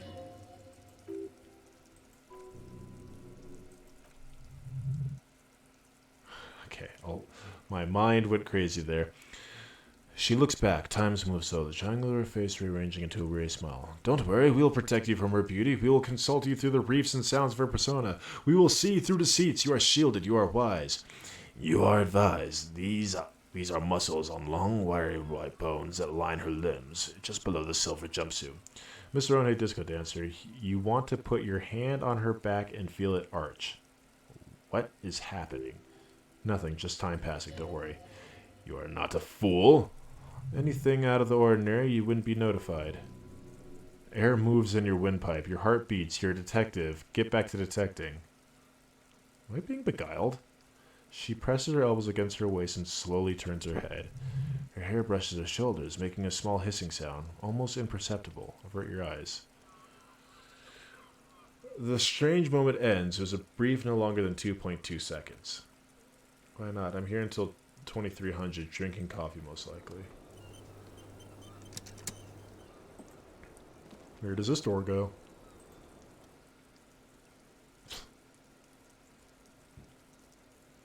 Where does this door lead to? I don't know. Lieutenant Frater, it's not the first closed door you found in the building. There is a mysterious blue door in the kitchen. Do you think it's important? I don't know. Let's push it. It's barred from the inside. You hear the door rattle. Yeah, that's... If I do that, then I'm a frickin' superhero.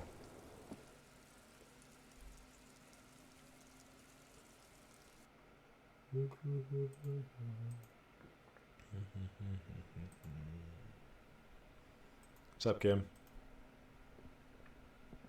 Looks like we have more to discuss with those so-called Hardy Boys. Hardy Half their Boys. reasoning just went out the window.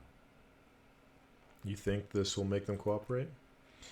Nothing will make them respect our SEM, but it will disrupt the game they prepared for us. We just stripped one of the layers of whatever it is. Her decision to not cooperate their story was definitely not part of the plan. Why did she tell us all of that? What else could she have done? Lie? She saw there was no way to lie and get away with it. I'm sure she had to lie. I wouldn't have known. I'm not sure she had to lie. If not you, then me. It was a smart move from her. Something's off here. You think so? She seemed forthcoming, unusually so. Being forthcoming about some things is a good way to obscure other things. The best liars are always forthcoming. Anyway, we should move on. I suspect our investigation will bring us back here soon enough.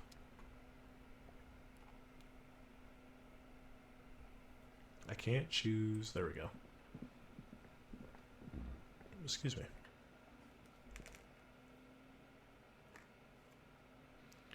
Idiot death spiral. Okay.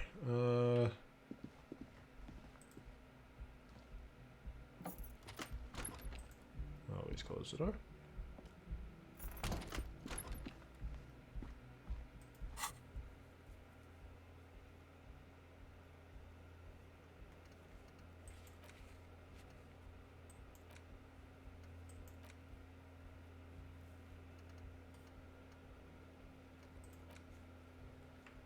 Oh. Let's run out and do that. Let's grab our dice. And then let's talk to them Hardy boys.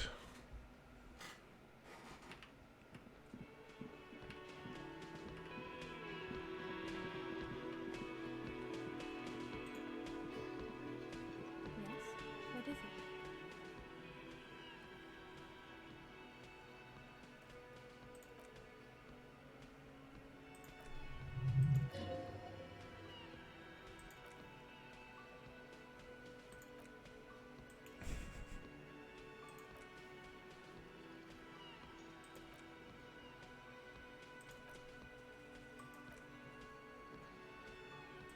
Who are you?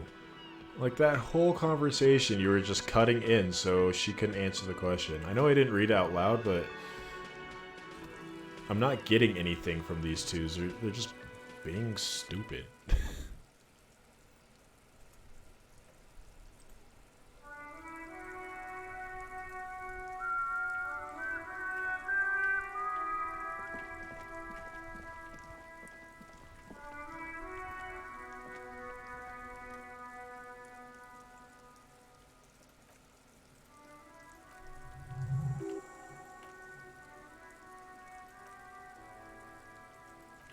We will not kick the mailbox. That mailbox is our friend.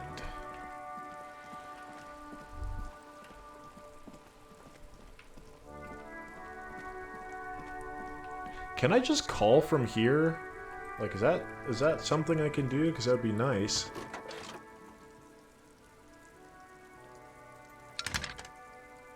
There we go.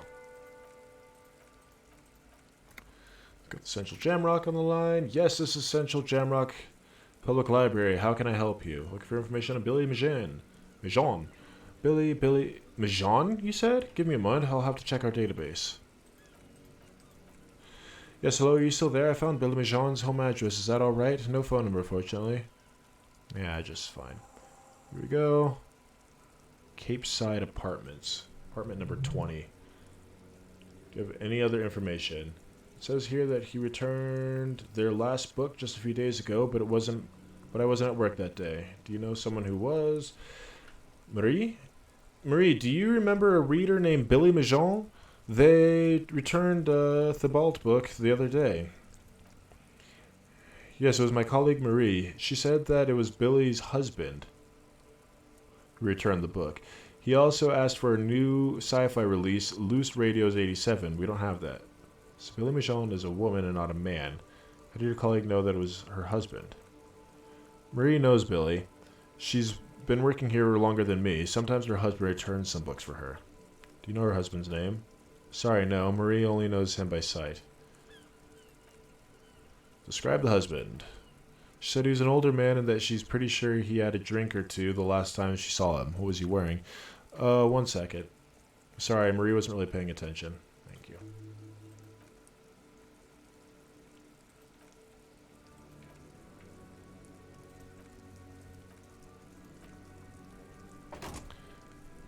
Do I have the thing to... Did I already do the ghost call? Do I need to do the ghost call?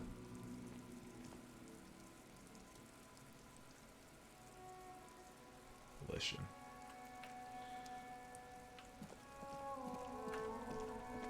Is she there? Okay, good. Did not want to have this conversation in the street, to be honest.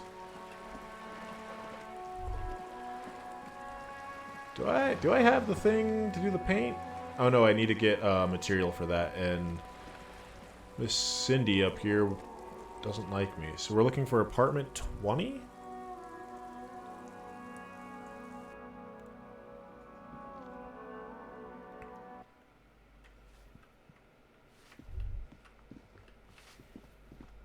It's a new box, I think.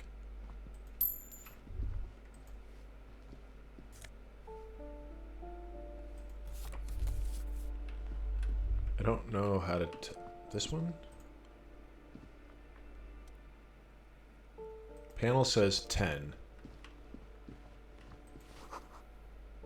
8, so it's safe to assume that it goes this way.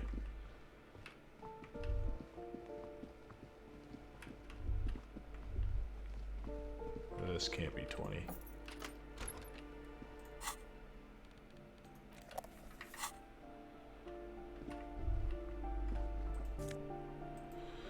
There's always money in the banana stand.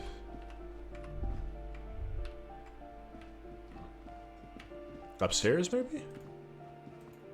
I didn't really look at any of the other apartment doors when I was last out here.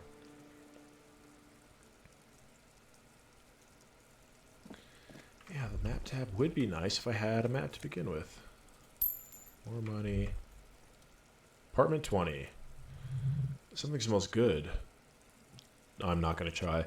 Lieutenant motions you to go ahead and knock. Hold on, Kim. Should we discuss what should we expect? You're right. Let's talk this through. Hearing light foot assess the door and hold foot as well. We have our first preliminary identification. Likelihood the deceased is the husband of Billy Mijon.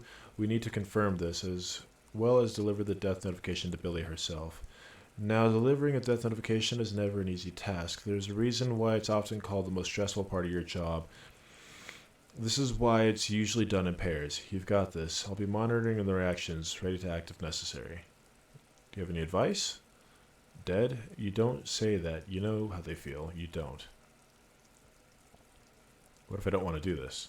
Yes, it's hard, but there's no easy way to handle this information. It just has to happen as soon as possible. Alright, let's do it. Knock on. Who is it? And someone turns down the radio. Look at the lieutenant first. He gives you a short, encouraging nod. Is Billy Mijonzo? A moment, please. Give us a moment. Tidying up nervously. The door is open. Got my pry bar. I can knock that door down.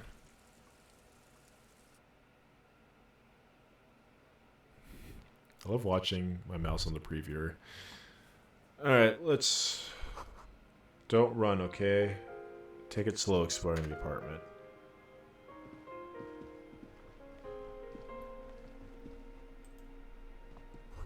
The soup? I don't think this is...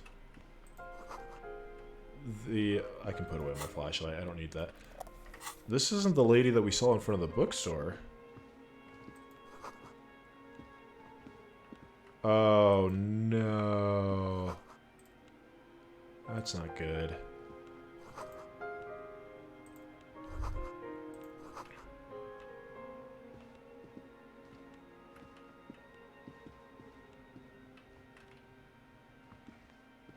Hi, friend. It's you from the book stand. It is her. Did Okay. you come to bring my cockatoo back? I don't think I introduced myself properly. I'm Billy.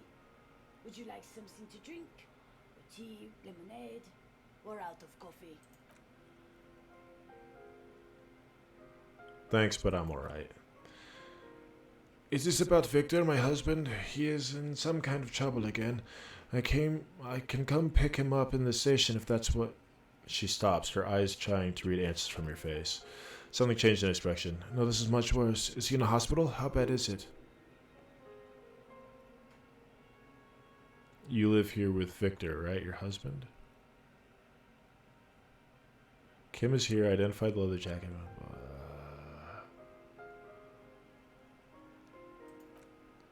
It is me, Victor, and the kids. We have 2 daughters, Jenny and Jolie. Yes, I remember you mentioned them at the book stand. They came home later. They're good girls. Where's everybody? I don't see anyone home. The girls are staying at a friend's place tonight. Victor is out. She swallows visibly. He still hasn't come home? No. To your knowledge, did he make a stop?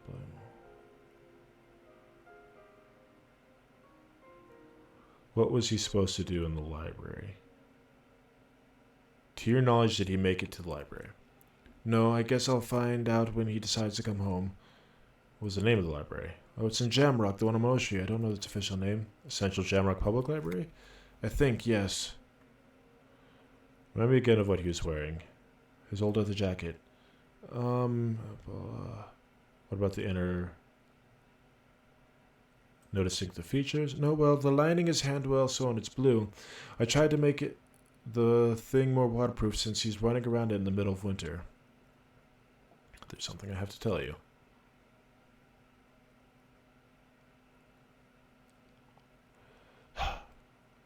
Why? What can I do to make it higher? Oh, it's because my empathy is so low. Hold on. Let's suit up.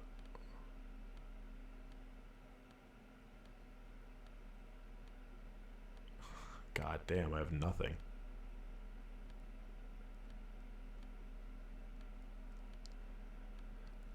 That's the exact opposite I want to wear. Okay, do I have anything that brings empathy down?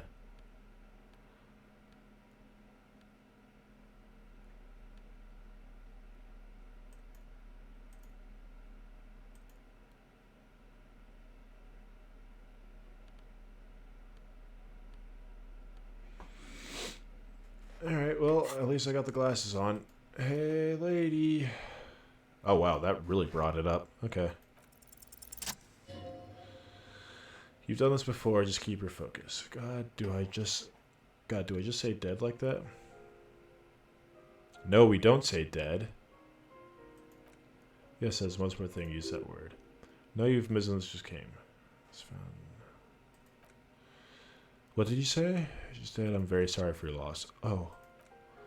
Oh, but he was just there, alive. We understand this comes as a huge shock. I want you to know that me and my partner are here for you. If you have any questions, take your time, ma'am. What happened to him?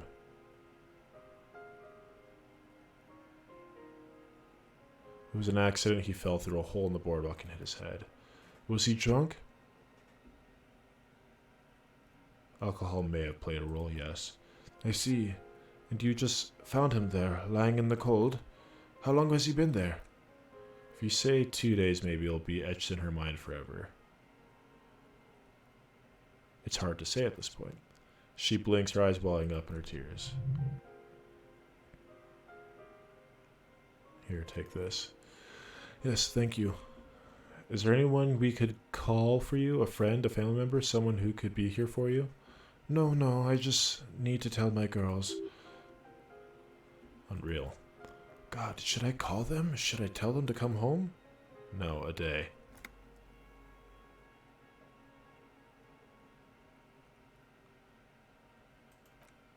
God, that's probably the right thing to do, thank you. Just tell me, what do I need to do next? Where is he? Can I see him? If taken to the city morgue, the local coroner will be contacting you shortly to arrange a funeral. Here is his number, in case you want to contact him earlier. Very good call. Is there anything else that the RCM can do for you? No, I'll call you if there's something comes up. Thank you. Thank you for telling me. I'll call if... These are less reserved strength. Her muscles will give in soon. Already she starts to shake again. I'm very sorry, ma'am.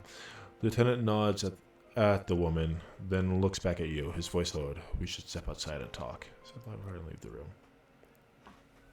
Oh, that's heavy. I'm out of water, and that's heavy. It's just rough all around. Hi, Kim. You did well. What now? Call the station when we're finished with the day and let them know the name of the deceased. What about Billy and her kids? They'll manage. They have to. It's not your place to live their lives. That's it. That's it. Let's go. And a new skill point. There is something I need. I already put... Is it this? Let's check the old handy dandy notebook. Kuno, you ass.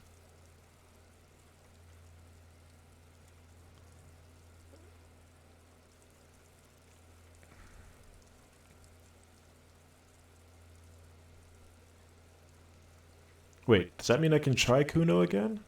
I can try Kuno again. Black is the one that I can't.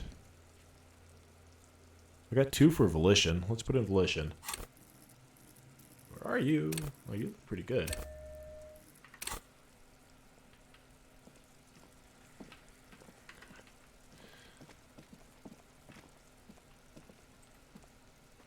It's a terrible day to rain. It's not raining, Major. Yes, yes it is.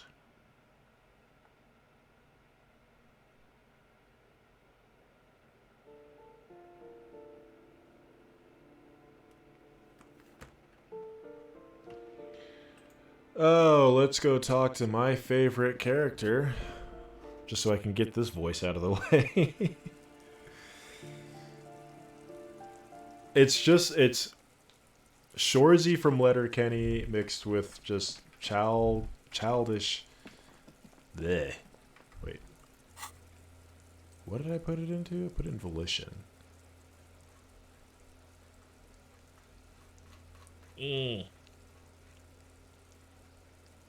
Oh yeah, so I could look Kalasia in the eye and then do the doorbell. Let's get out of here, Kuno. I'm an evil little troll that's disguised as a child. And I've killed someone. Killed someone. Good, I did. That's Kuni's. That's what she sounds like.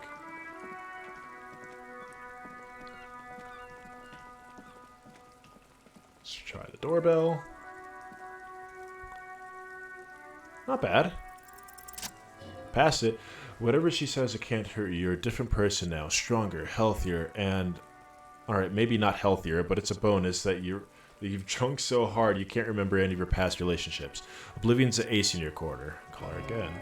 There's a light buzz as you press the doorbell, waiting for her to answer the call. It's cold outside, and you can hear the wind blowing into the speaker. A strange metallic taste fills your mouth as you stare at the intercom. Oh, that scared the crap out of me. You can't see it, but I just ripped off my headphones. There's a static again, whispering like a seashell pressed against the ear. Is it done? I'm gonna turn this down because I'm currently doing laundry, so I don't have any more pants to change into. Yes, hello, this is Tricentennial Electrics. Have you come to place an order? Hi, it's me again. I want to talk to you. My God. Here comes the bad vibes again. Relax, distance yourself. Please don't hang up. I just want to explain myself. Before you can finish your sentence, the voice continues speaking. It's you.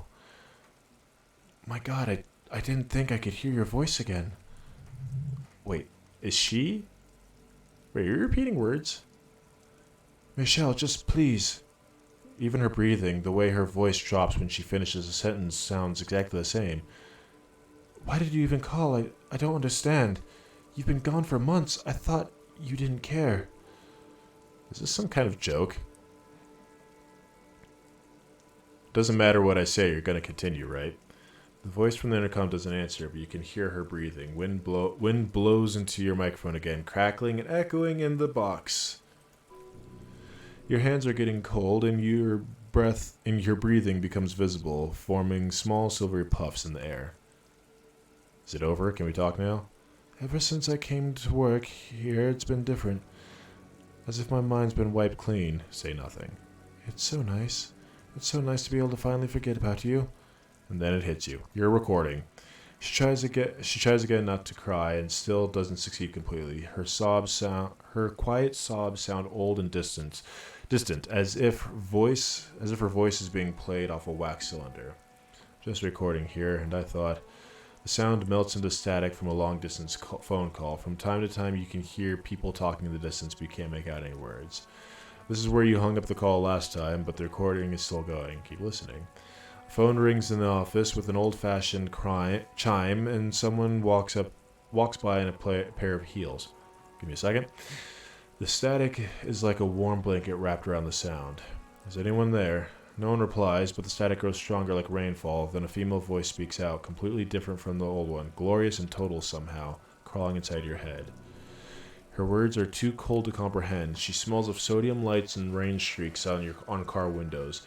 Eyes like pilot lights watch your shape in dark hallways, guttering.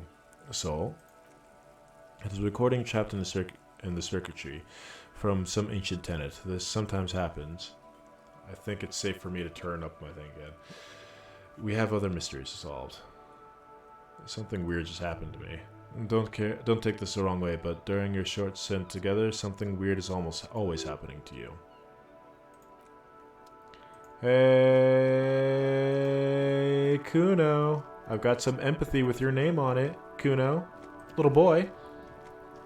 Kuno's like Kuno's dad. Kuno doesn't give a fuck about anything.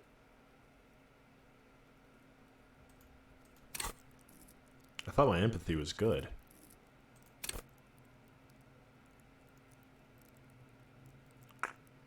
Alright,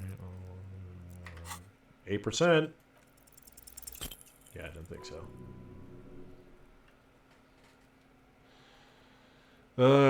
Let's just... Trying to fuck at Kuno, trying to fuck at me, trying to fuck. Kuno only gets higher. It's faster, faster, faster. Can't take the Kuno stay out of the reactor. Kuno gonna fuck you up. Up, up, up. I hate you kids. Normal is not what we have here. You gotta work with what you have. Kuno doesn't fucking care. Kuno. Kuno. You're a good boy. You're just trying too hard. I mean, I guess now what do I have to do? Talk to Titus.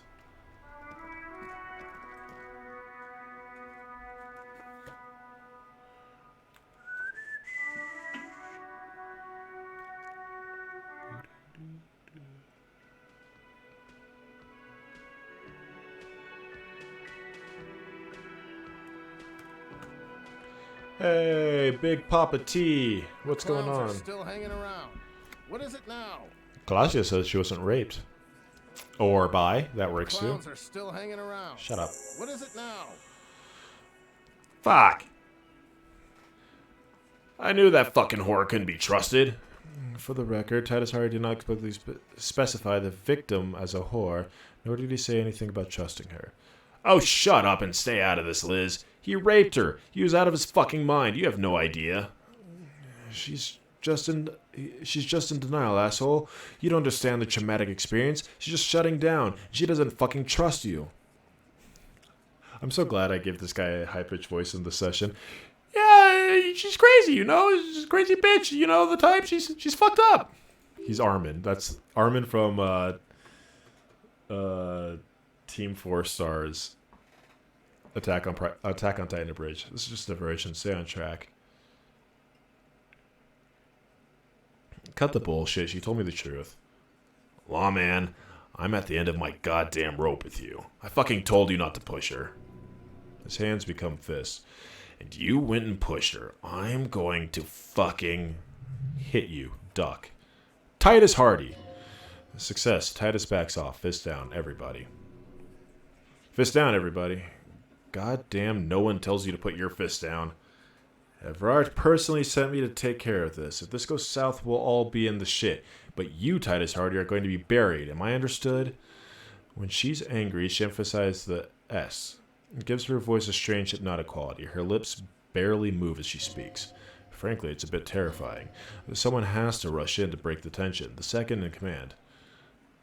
Look, Hopper. We know the dead fuck was a rapist and a killer. We got him confessing to it on tape. Show it to him, T. What's the harm, right? Hey, jerkwad, listen to this and then come back and tell me the soldier of the apocalypse was an innocent man. Why should I care what's on the tape? You lied to me. You don't care about evidence? The fuck are you a cop then for? The words were there. Pigsty. They don't care about getting the truth, they care about getting convictions or fucking keeping score on their bulletin boards. I won't be on your bulletin board. If you don't listen to the tape, we got nothing to talk about. So what's on the tape? What's on it? We call it the Door Gunner Mega Mix. You'll know why once you listen to it. Now that is intriguing. You had me at Door Gunner. Where did you get this tape? You think we go into this shit deaf and dumb? You RCM aren't the only ones who know how to bug people. There's no university degree for that. Actually, there are a crypto analyst, radio officer, Actually, let's not be petty. Let's keep going. We have machines. We're in logistics. How do you think a harbor works? It's advanced stuff. Understood. You listen on the communications, but how long? Since way before their chief started taking swing lessons. Things got nice and quiet after that. I think I get the picture. Yeah, try not to whack off to it. You are fucking weird. Where can I listen to this? I'm sure we can find a tape player. Where can I listen to this? Why don't you try shoving up your ass, genius? Yeah, play it in your ass, cocksucker. These are just a lovely bunch of people. I'm sure we can find a tape player. It's not a problem. Your room had one, or maybe it's too broken. Take the tape. Let's try my room, and if that doesn't work, then we'll buy the one at the thrift store with the money we have. I don't know how much that one was. I hope it's only 10 real.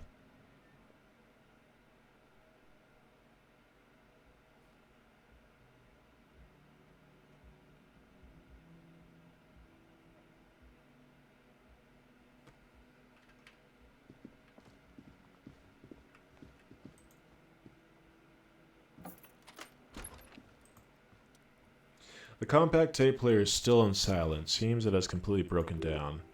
The machine was made in Revachol by a company called Le Mercier. The logo depicts a triple tower Delta skyline. It was supposedly built to last. There is no fixing this one.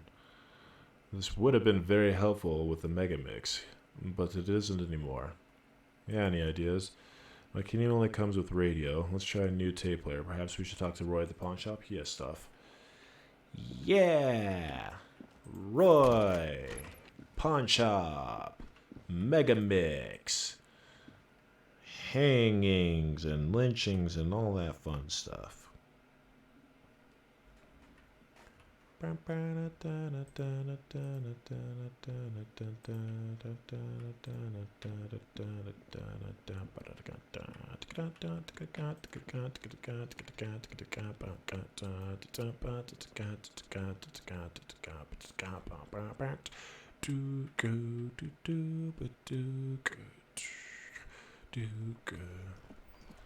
Doing the jam rock shuffle, running our way. Oh, I missed a turn.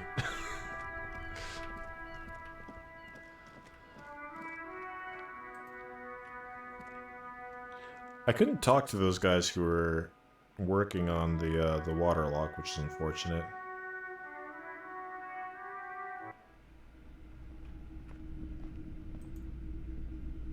Hello, hello. Let me know if I can help you with anything. Looking for something that plays a tape for police business. Yeah, we have those on the boombox shelves. According to the Koldomama Dakwa? The Koldomama Dakwa, sorry, I would never have guessed that you were that interested in ultrasonic sounds or birds for that matter. I have hobbies. Oh, I didn't mean to imply otherwise. That sounds cool. Where did you find it? Can I listen to it?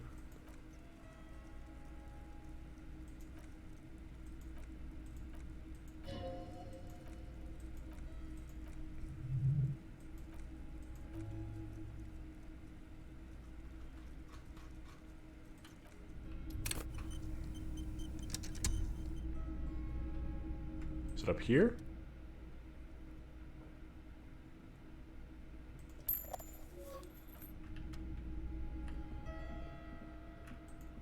I hope this works.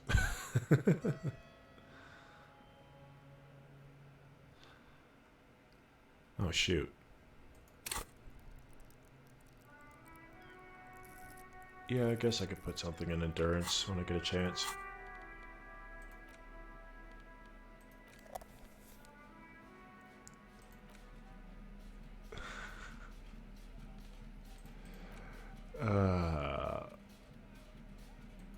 I'm going to start with this one.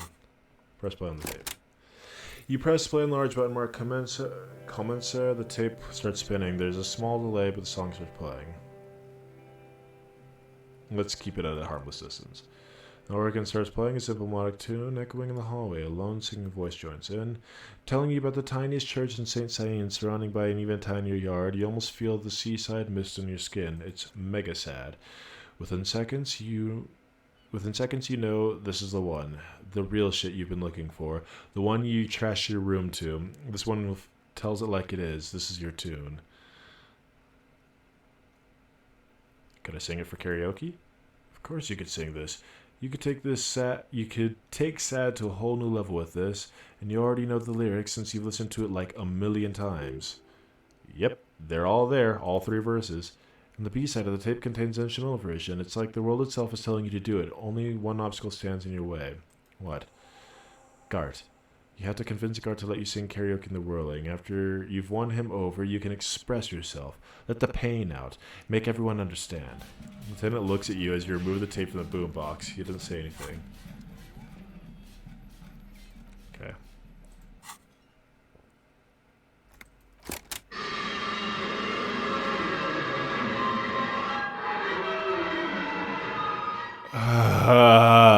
Fucking stop with the fucking scary ass noises. Jesus Christ. Okay.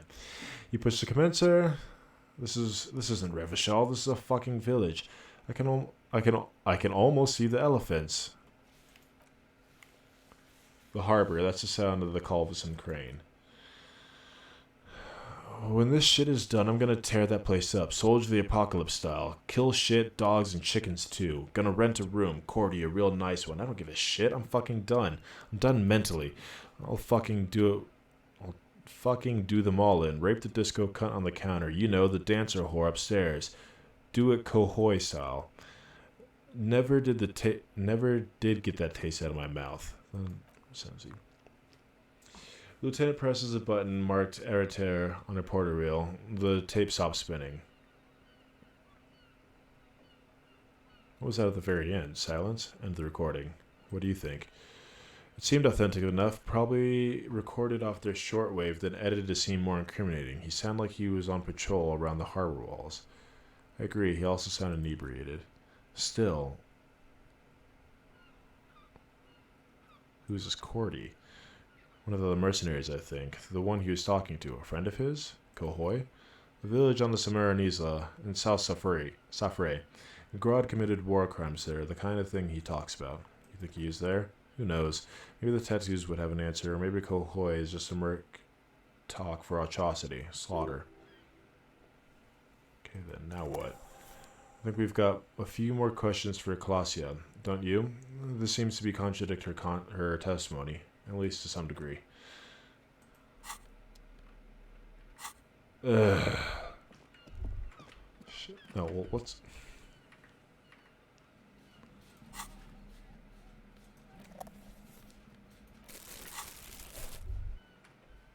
put away the boombox.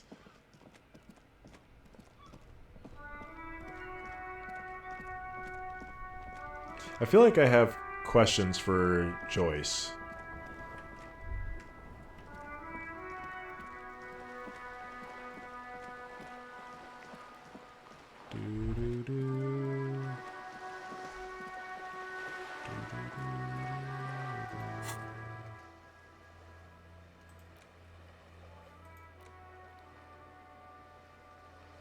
Yeah, I have the Spirit de Corpse. Spirit de Corps. No!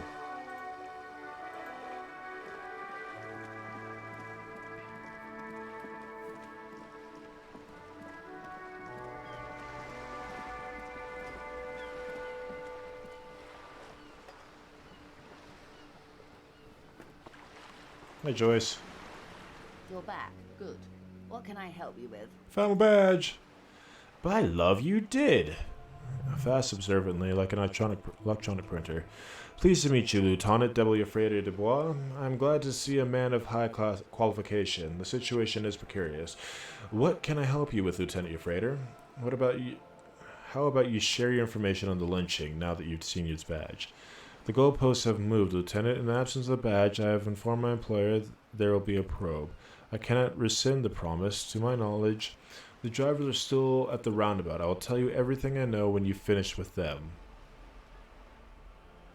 This is your plan all along. My plan is to share information. The only way to do that now is by telling my employers you've kept your end, which I hope you will because let me tell you, we are in dire waters. Meaning the information she will raise the stakes in this game. Well, fuck you, Joyce.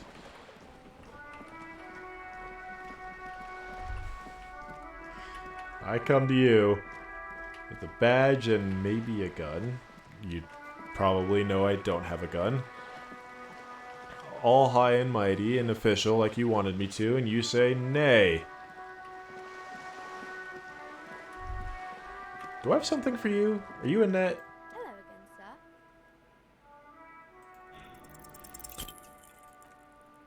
sir. Alright. Ooh, that hurt doubly. We need to talk to these guys. What's up, punks? Still here, stuck in this damn jam, my man. What are you hauling?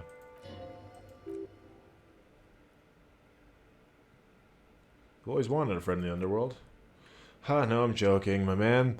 Fallen runs a nice, clean business. The Hall of Cargo is probably sporting goods. You know, tracksuits and that kind of thing. Alright. It's one. Yeah, it's becoming a lot easier to navigate. Do you have anything for me? Grandma, excuse me. I feel like I have to go to her at night. Like, and maybe without Kim? Okay, look, money.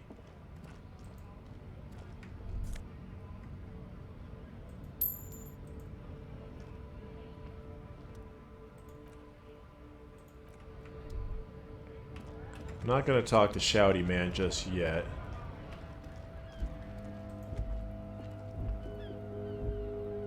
Looking for something? See the soles of your boots. Been admiring the stompers, huh? Sure thing. Check them out. On the bottom of the man's foot, you see an integral tangle of treads with no immediate discernible pattern. What's up with your soles? Sort of a shawl.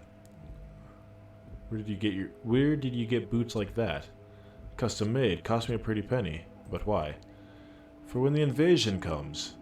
The last thing they'll see before the lights go out is illustrious Revachol.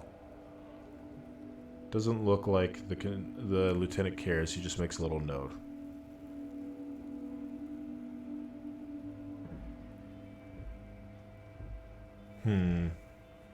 Welcome to Revachol. I like it. Aces, good to know the law's on our back. For Revachol, this is our... Okay. I don't know what I was expecting to find there. Let's talk to La Mañana. Or call me Mañana. Hola, Wandering Man. How can I help you?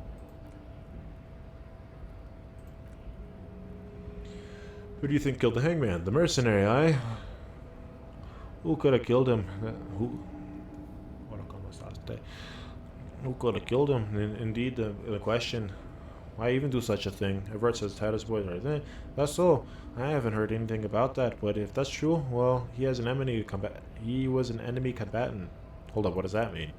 He was an agent of the opposition, attempting to undermine our honorable efforts. Were you involved in his death?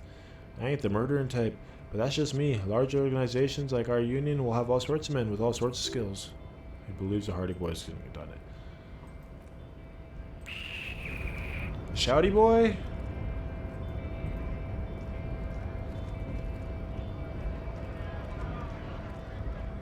Right to work! Right to work! Shame on you!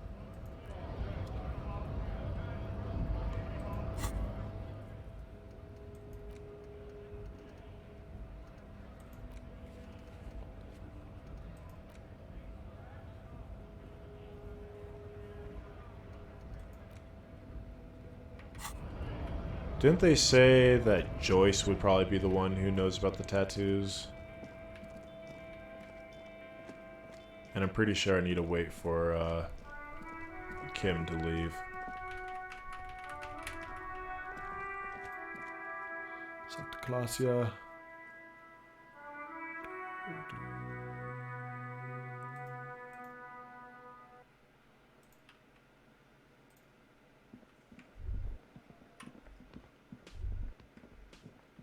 Hey, Gart. Hey, is there something you needed? Gart, I need to sing karaoke now. No, you don't. It's not happening. Yeah, but Johnny Law is about to tear it up sad style. It's part of my self-discovery. Help me. The Whirling's not a charity or a musical therapy clinic. It's a commercial establishment. You're going to scare away the customers. Why do you even have a PA system? It's for no one. It's a prop. I'm not going to let you use it after the karaoke catastrophe of 44. What happened in 44? A lot of people got killed because some asshole wanted to sing karaoke. When was the last time you had a band play here? It's not for bands, it's for clients. Some clients, okay? Not you. I'm a real client. Huh. Well, we don't have any tapes. They've all got stolen. I got a tape right here. This is the look of the man who is defeated. He knows he's out of excuses. Fine, I'll plug it in for you. Alright, I feel like with this, we need a lot of drama. So, the bow tie. Not that.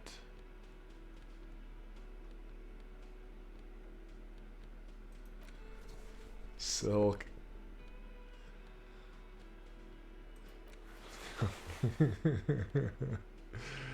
Oh, I love it.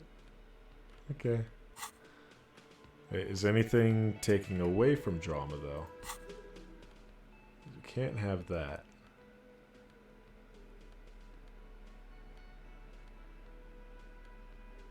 Alright, good. This feels right. You belong here. Oh my god, I'm so excited. The stage is all set up for your performance. Feel silent. You can hear the pellets creak under your feet. You feel a little dizzy, a little unsteady suddenly.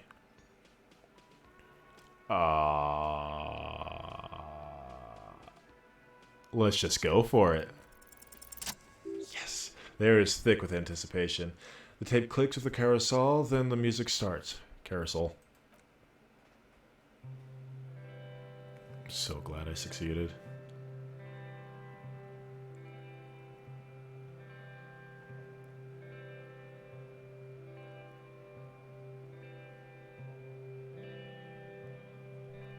I would often go there, to the tiny church there. Is that supposed to be his actual voice? I can do that. The smallest church in San San. Though it once was larger. How the realm may rest there. Down through the mist there. Toward the Seven Sisters.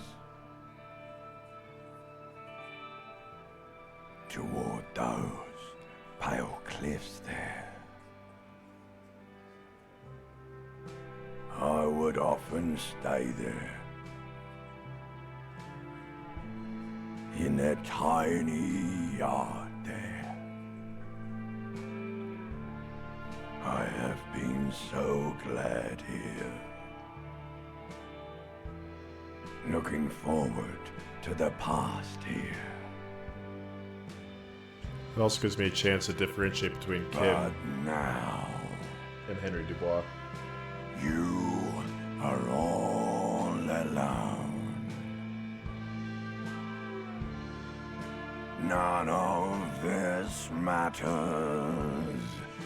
No, none of this matters at all.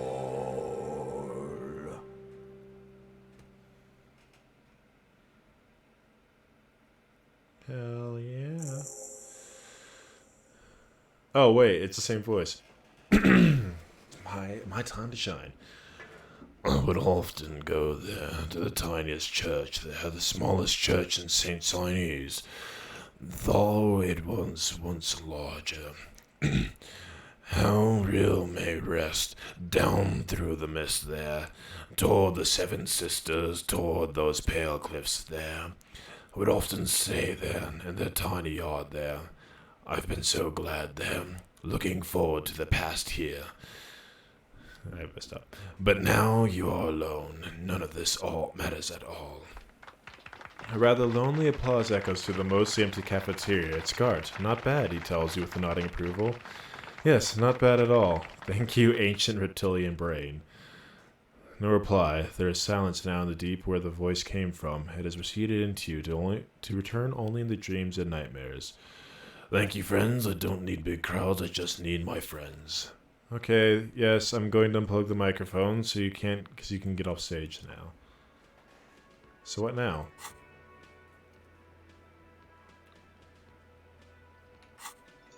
Alright, I can get back into my cop outfit.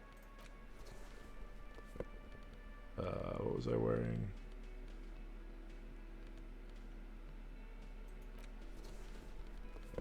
And of course the disco tie.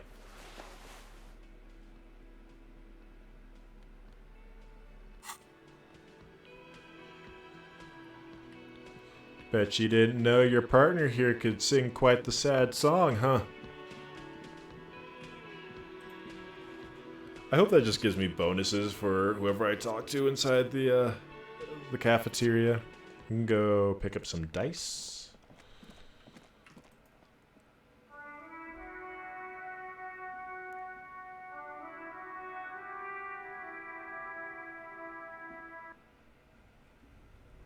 Flashlight would be nice.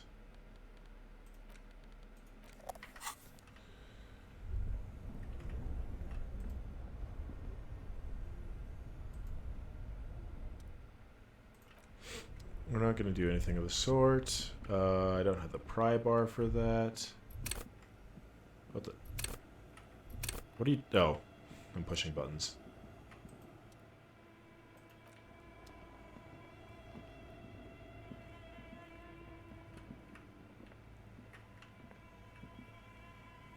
Come on, you got this. There was something with the fridge, right?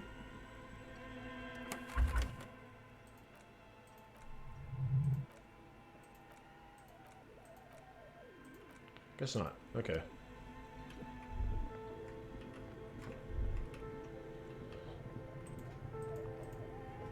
I'm about a day and a half, or half a day late, but better Nate than Lover.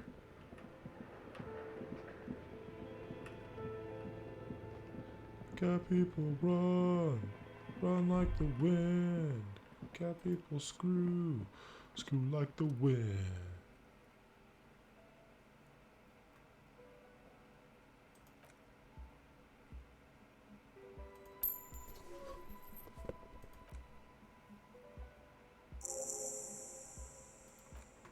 Shivers. I have something that boosts shivers, don't I?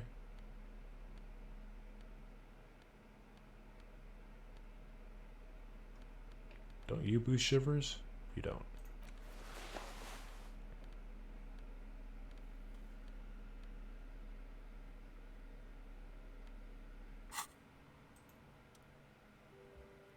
Yeah, not enough. Do do do do do do do do. Alright, what do we have? Okay, let's talk to Miss Klasia.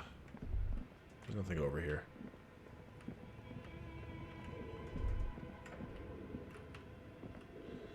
Creepy place scares me. Wait, don't I have something for this?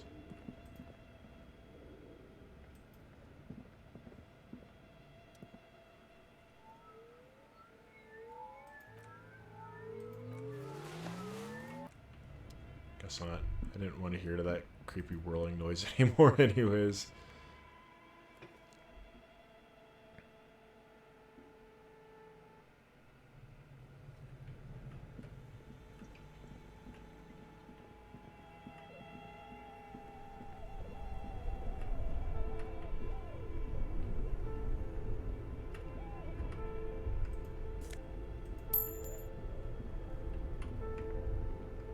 Even old moldy Noah didn't want to let him in.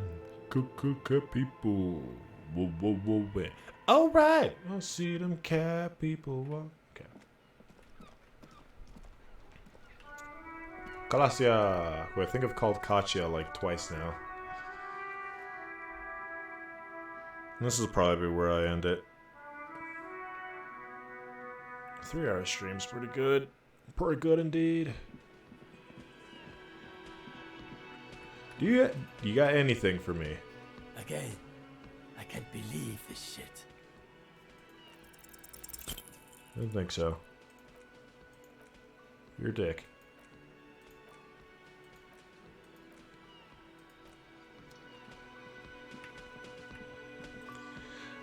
Joyce wants me to talk to all the people, all the drivers, but for some reason I can't get anything out of the old lady. I think I need Kim to not be around when I talk to the racist guy. And then everyone else is just meh.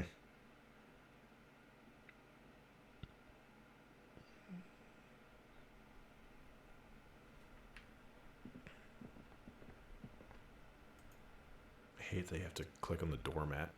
But I guess it makes sense. There's I think the door is probably blocking some things.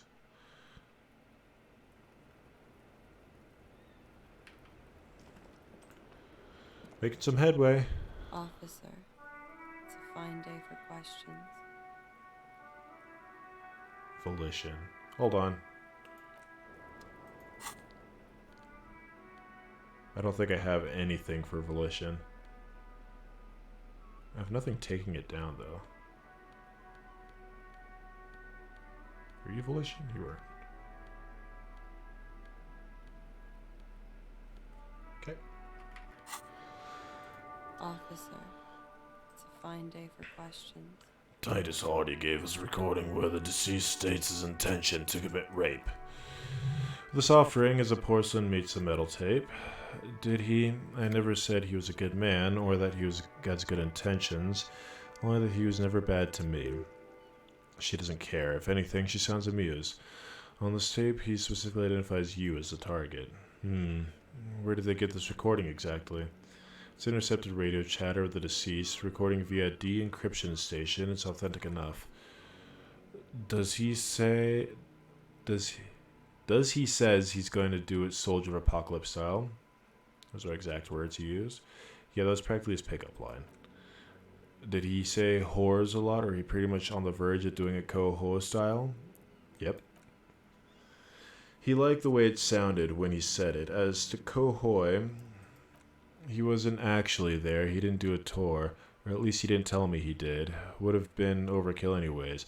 He lived his own little Cohoy. It was his everything. Why say things like that? Machismo? Yes, was he bragging? Oh no, I'm pretty sure he did all those things, then integrated them into his life of normalcy, his idea of normalcy, to keep an idea living, until they just sort of turned into his, what's the word I'm looking for? Persona? Running joke. I was going to say running joke, but it sounds like you didn't even get the good bits. Laylee's punchlines got away, way funkier than that. He was on the Seminese conflict, the Cohoy massacre, and the 36 famine in Yisset, all rolled into one person, then cast into Orionese ceramic armor, which he wore in bed and in the shower.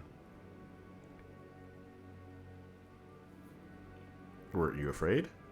Afraid of what?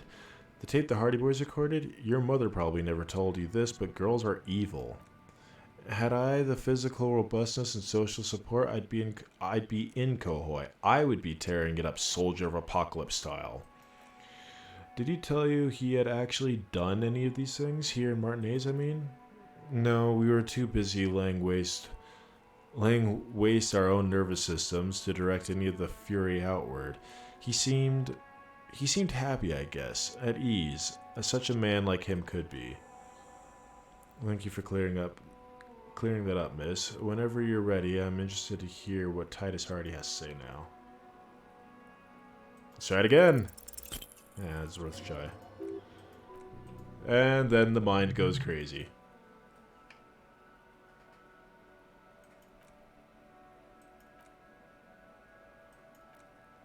Let's call him Laley. A nickname?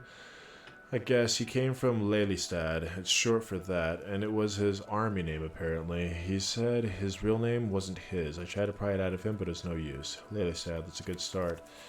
We have a few questions. Can you help us with that? A few things a field autopsy alone can't answer. Or is Lelystad in Oranhe? Officer, it's, I think, a municipality? Is a term? A nowhere town there. The Elysium municipality has a few boroughs and a few cities. Blah, blah, blah. You're both from Oranhe. Yes, we were compatriots. Did that bring you together? No, he was too old for that. And from another part of Oranjevik. I don't even understand his accent. What brought us out together was in Oranje. It was bad habits. No love for Mother Oranje, but wasn't he a soldier? No need to get political. How old was he? He was 42. 42, are you sure? I would have been around 50. He had many scars that made him appear older, but no.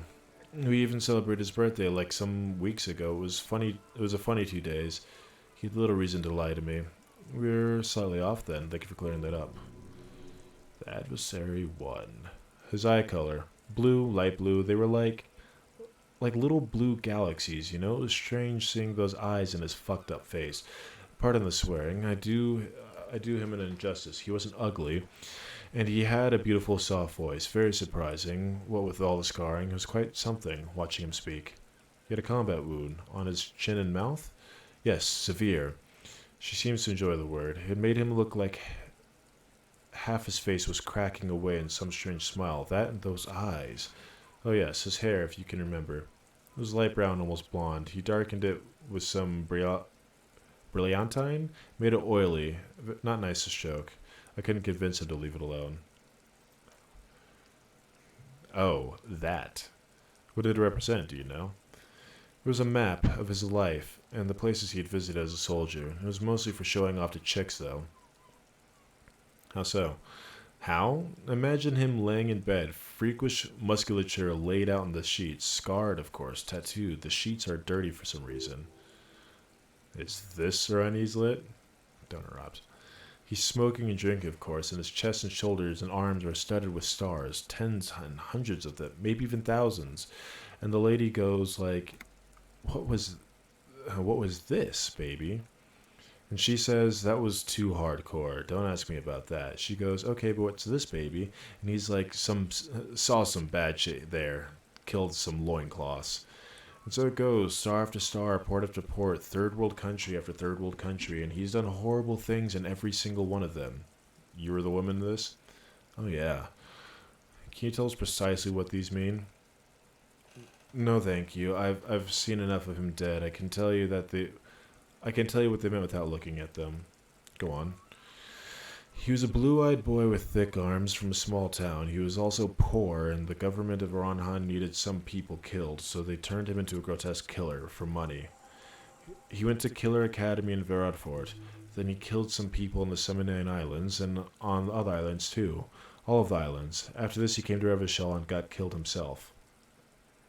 Thank you for clearing that up. She looks back over his shoulder, then back to change the topic, perhaps?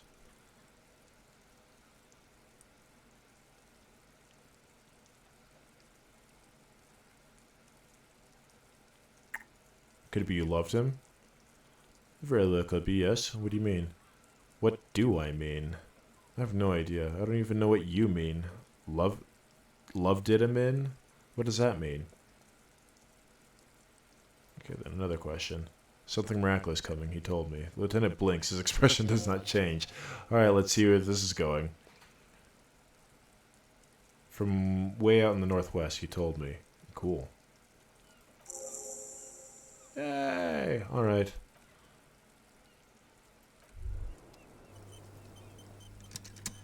Wait, stop. That man, bloated beyond all recognition, was 42? That's what she said, yes. Below the damage, the weeks of decomposition, all the swollen indignity of morality. He was 42 years old? Where is this going? How old are you? That's where this is going. 45,000 liters of raw alcohol has left its disfigurements. What lies beneath, you wonder? You could ask either one of them. Kim, how old do you think I am? Huh? How old do I look? How old? 58. What if you're wrong? We were both wrong about the deceased. He turned 42, and he was deceased. He was decomposing for like a week. The averages of Al Ghul are nearly as extreme as the death itself. No, we're not going down that path. I feel like I've been decomposing for longer. On the bright side, you've been getting a lot of exercise lately. Yes, that's the jam rock shuffle. Everyone does it. You're the one who doesn't do it. You're right, I'm probably 62. Let's leave it at that. I didn't say 62, I said 58. Wait, this requires scientific measures. Wait, I'm not afraid of the truth. To the laboratorium. Where the fuck is the laboratorium?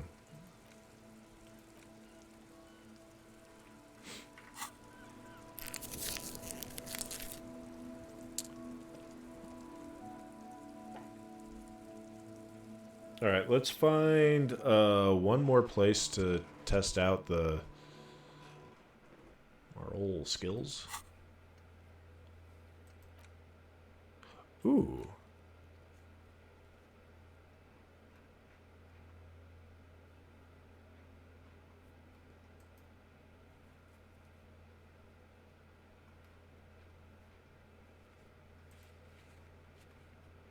I need to find a map. I have no idea where I'm going to find a map. But let's talk to Titus and then call it a day. I always enjoy talking to Titus. Lovely man and his band of lovely men. I'm good with words.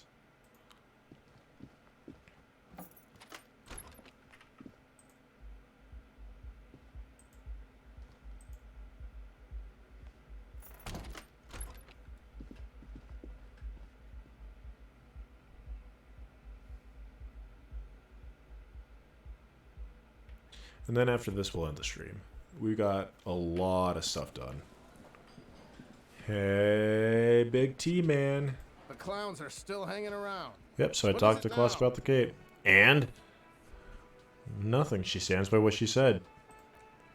The fucking fucker. You're the worst cop in Revachol. I gave you gold on that tape.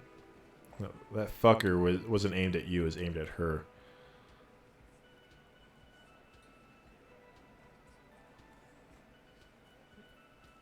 She pretty much laughed it off. Fucking fuckity fucker. And what did she say then? That it's fine? People are supposed to talk like that? Didn't come surprise to her, and she definitely wasn't scared. Yes, in fact, I think she thought it was a little funny. Funny? No good goddamn psycho whore. Alright. He slams his giant fist on the door frame. That was that jarring noise I heard in my left ear. All fucking righty then. I guess it's good then. That fucking... Please try to control yourself in the presence of visitors, Titus. Titus rubs his chin. This is just perfect. Just fucking perfect. Any thoughts on this, lawman? You don't have to say anything out loud. Just mix and match. Be straight with me, Titus. What really happened? I already told you. We fucking hanged him. There's less gusto in his voice now. His men, too, are growing increasingly silent. The man is slowing down. Looks like a bad blood sugar crash. She can't keep track of all the variables anymore. Who could? It's getting harder and harder to perform one part in sordid play. All it takes is a little nudge. Come on, Titus. It's been a long day. I'm tired of running back and forth between you. I can see you're tired too. Why don't you just... You know what? I am tired. I'm tired of you and the whore upstairs. Next time you see her, tell her Titus said fuck off. That lying, scamming. We're done. This is all over. You understand? Your little investigation is over. Yeah. On the floor, beer drips out of a can into a small puddle. No one does anything about it. What is this, a quiet funeral shit? What we need here is some beers in us. Bartender, 20 beers for the Dock Workers Union. Why don't we make it 40, huh? Why don't we make it 100 beers? You're not loud enough. I just heard a little twine. 100 beers, now we're talking. Hoppity hop over here. Fuck. Kim, I'm gonna need your gun now. Let's play an imaginary fiddle. No, we okay, man, it's clear you're being played like a fiddle. No, we fucking aren't, asshole. Which one was that? Rhetoric. No one's fiddling anyone here.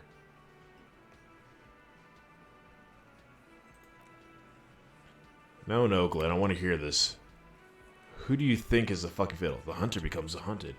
The hunter becomes the hunter? A little tip for you, cop. Next time you try to fuck with someone's head, make sure you're not fucked there yourself. Ow.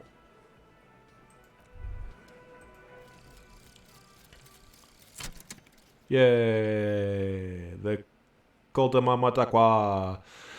It's not only your eardrums that register sound anymore, your very skin has become an organ of hearing, looking for a whisper light and low. A god who's very, very silent. Nothing escapes you. A cockroach in the other room. A candy wrapper falling on the dry grass.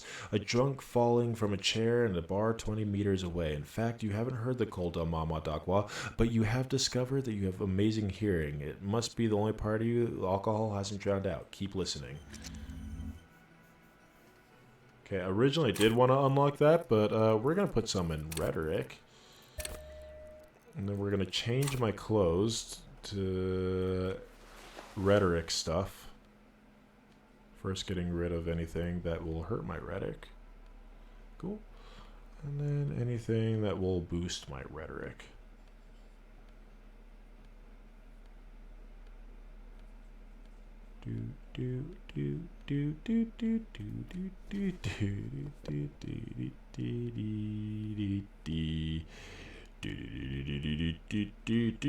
Okay. Hey, friend. Oh, I got the delay. What is it? Convince Titus. Oh, there's no noise.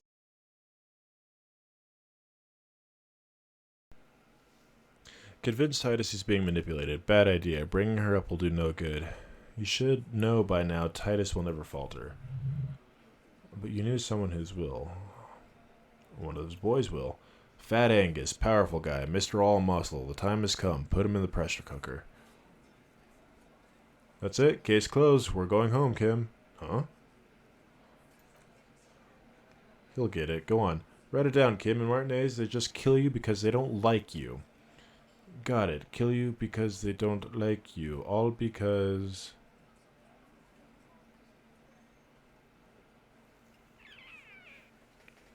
Huh. Because you work for the wrong people. Goddamn right, this is a union town. You work for the company, we will kill you. Oh, fuck, Dennis. We don't kill you if you work for the company. Half the harbor works for the company. Works for the wrong company.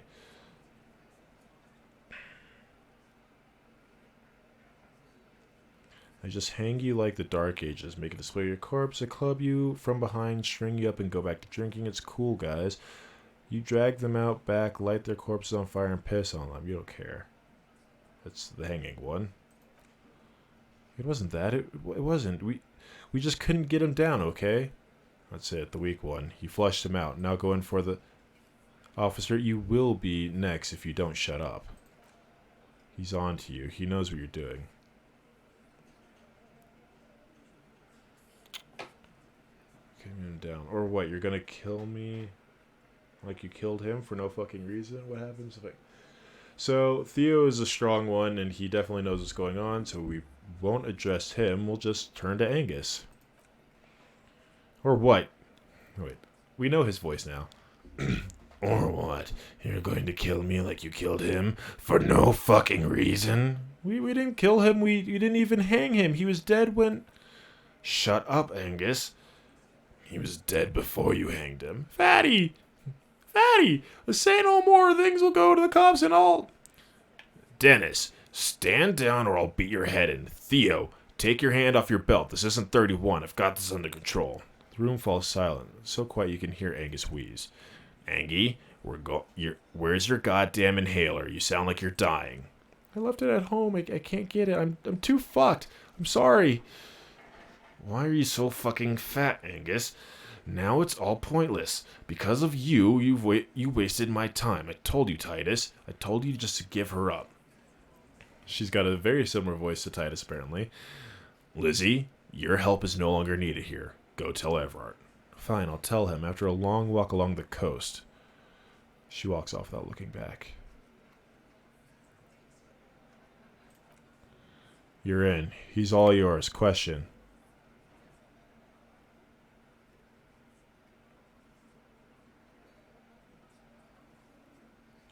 So you didn't kill him. He was already dead. He nods. You hanged the corpse to cover up the real cause of death. What was it? We're not sure. Probably a bullet. The wound was difficult to see.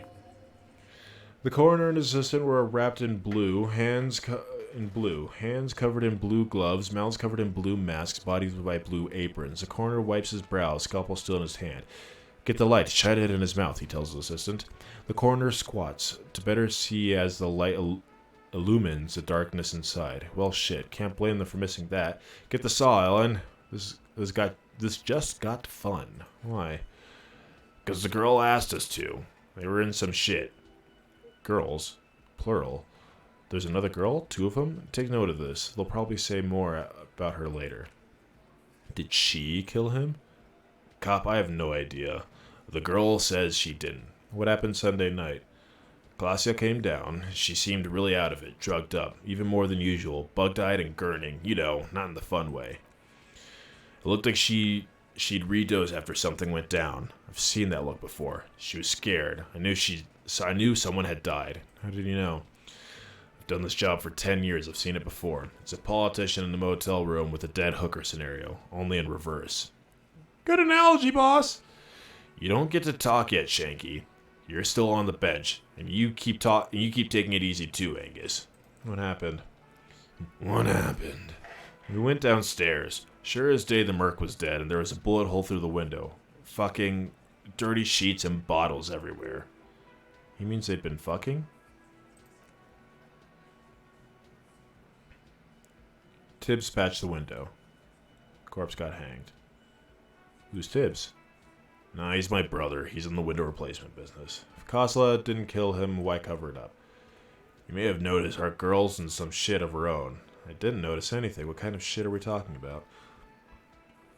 The can't show up on police radar kind. There are people after her from the old world where she came from. These people, who are they? They're powerful, connected to the moral return. She's clearly afraid for her life. Says if she showed up in your system, she'd be ghosted anyways. That's all he knows. That's all he told her. And why do you keep helping? And why would you help someone like that by taking on a murder? Why would I? I guess we abide all sorts of runaways and losers here. It's a Martinez thing. So who killed the Mert? Any leads? Not yet, just some ideas. She says a shot came from outside, behind the window somewhere. It's a clue. What are you thinking? I'm thinking someone's past caught up with them, either hers or his. Hers? You mean... I mean the people after Glacia. Maybe the shot missed. Maybe it was meant for her. I like that. Been thinking the same thing myself. Any idea about his past, too? I do. One of these mercenary buddies of his could have done it. They've got guns, training, years of bad blood probably. Or it could have been someone else from Colonel. Tell you what I do. Check out the coast for vantage points. Maybe the console with a ballistic buddy of mine. Maybe consult with a ballistics buddy of mine. That's what I'd do. If I wasn't too busy doing this clown dance with you.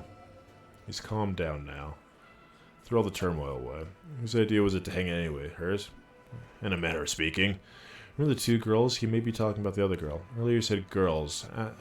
Earlier you said the girls asked for your help. Was this the other girl? That's right. It was her idea to hang him. I liked it. For political reasons. It sent a good message. It's hers, isn't it? The missing 8th Hardy. That's the other girl. The big guy turns to Glenn, who's about to say something. The blonde shuts his mouth before a word escapes. I'll say it again. All the Hardy Boys are right here, cop. That woman is just affiliated with the Hardy Boys. You don't know her anyway. Understood. Understood. Can you tell me anything about her? Name, current location? Nope. You're not getting it to her. You're not getting to her. It's Classy you want to talk to. I'm sorry I made you guys fight. Me too. Kim, we did it. Kim, we did it. That's what you'd sound like if you whispered.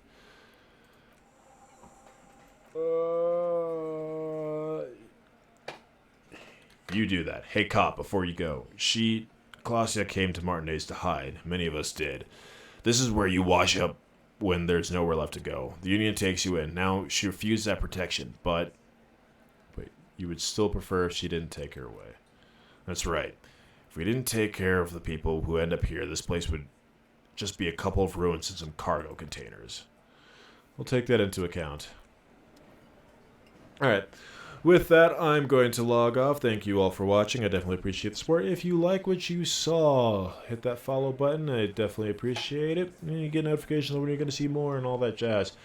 I feel like we are closing in on that third act now with that revelation of what actually happened to the murderer. So, probably pick this up tomorrow. I know that's off schedule, but I am off my day job for the rest of the week, so that means more streams from me. So tune in, let's call it tomorrow morning, and we'll see what happens next.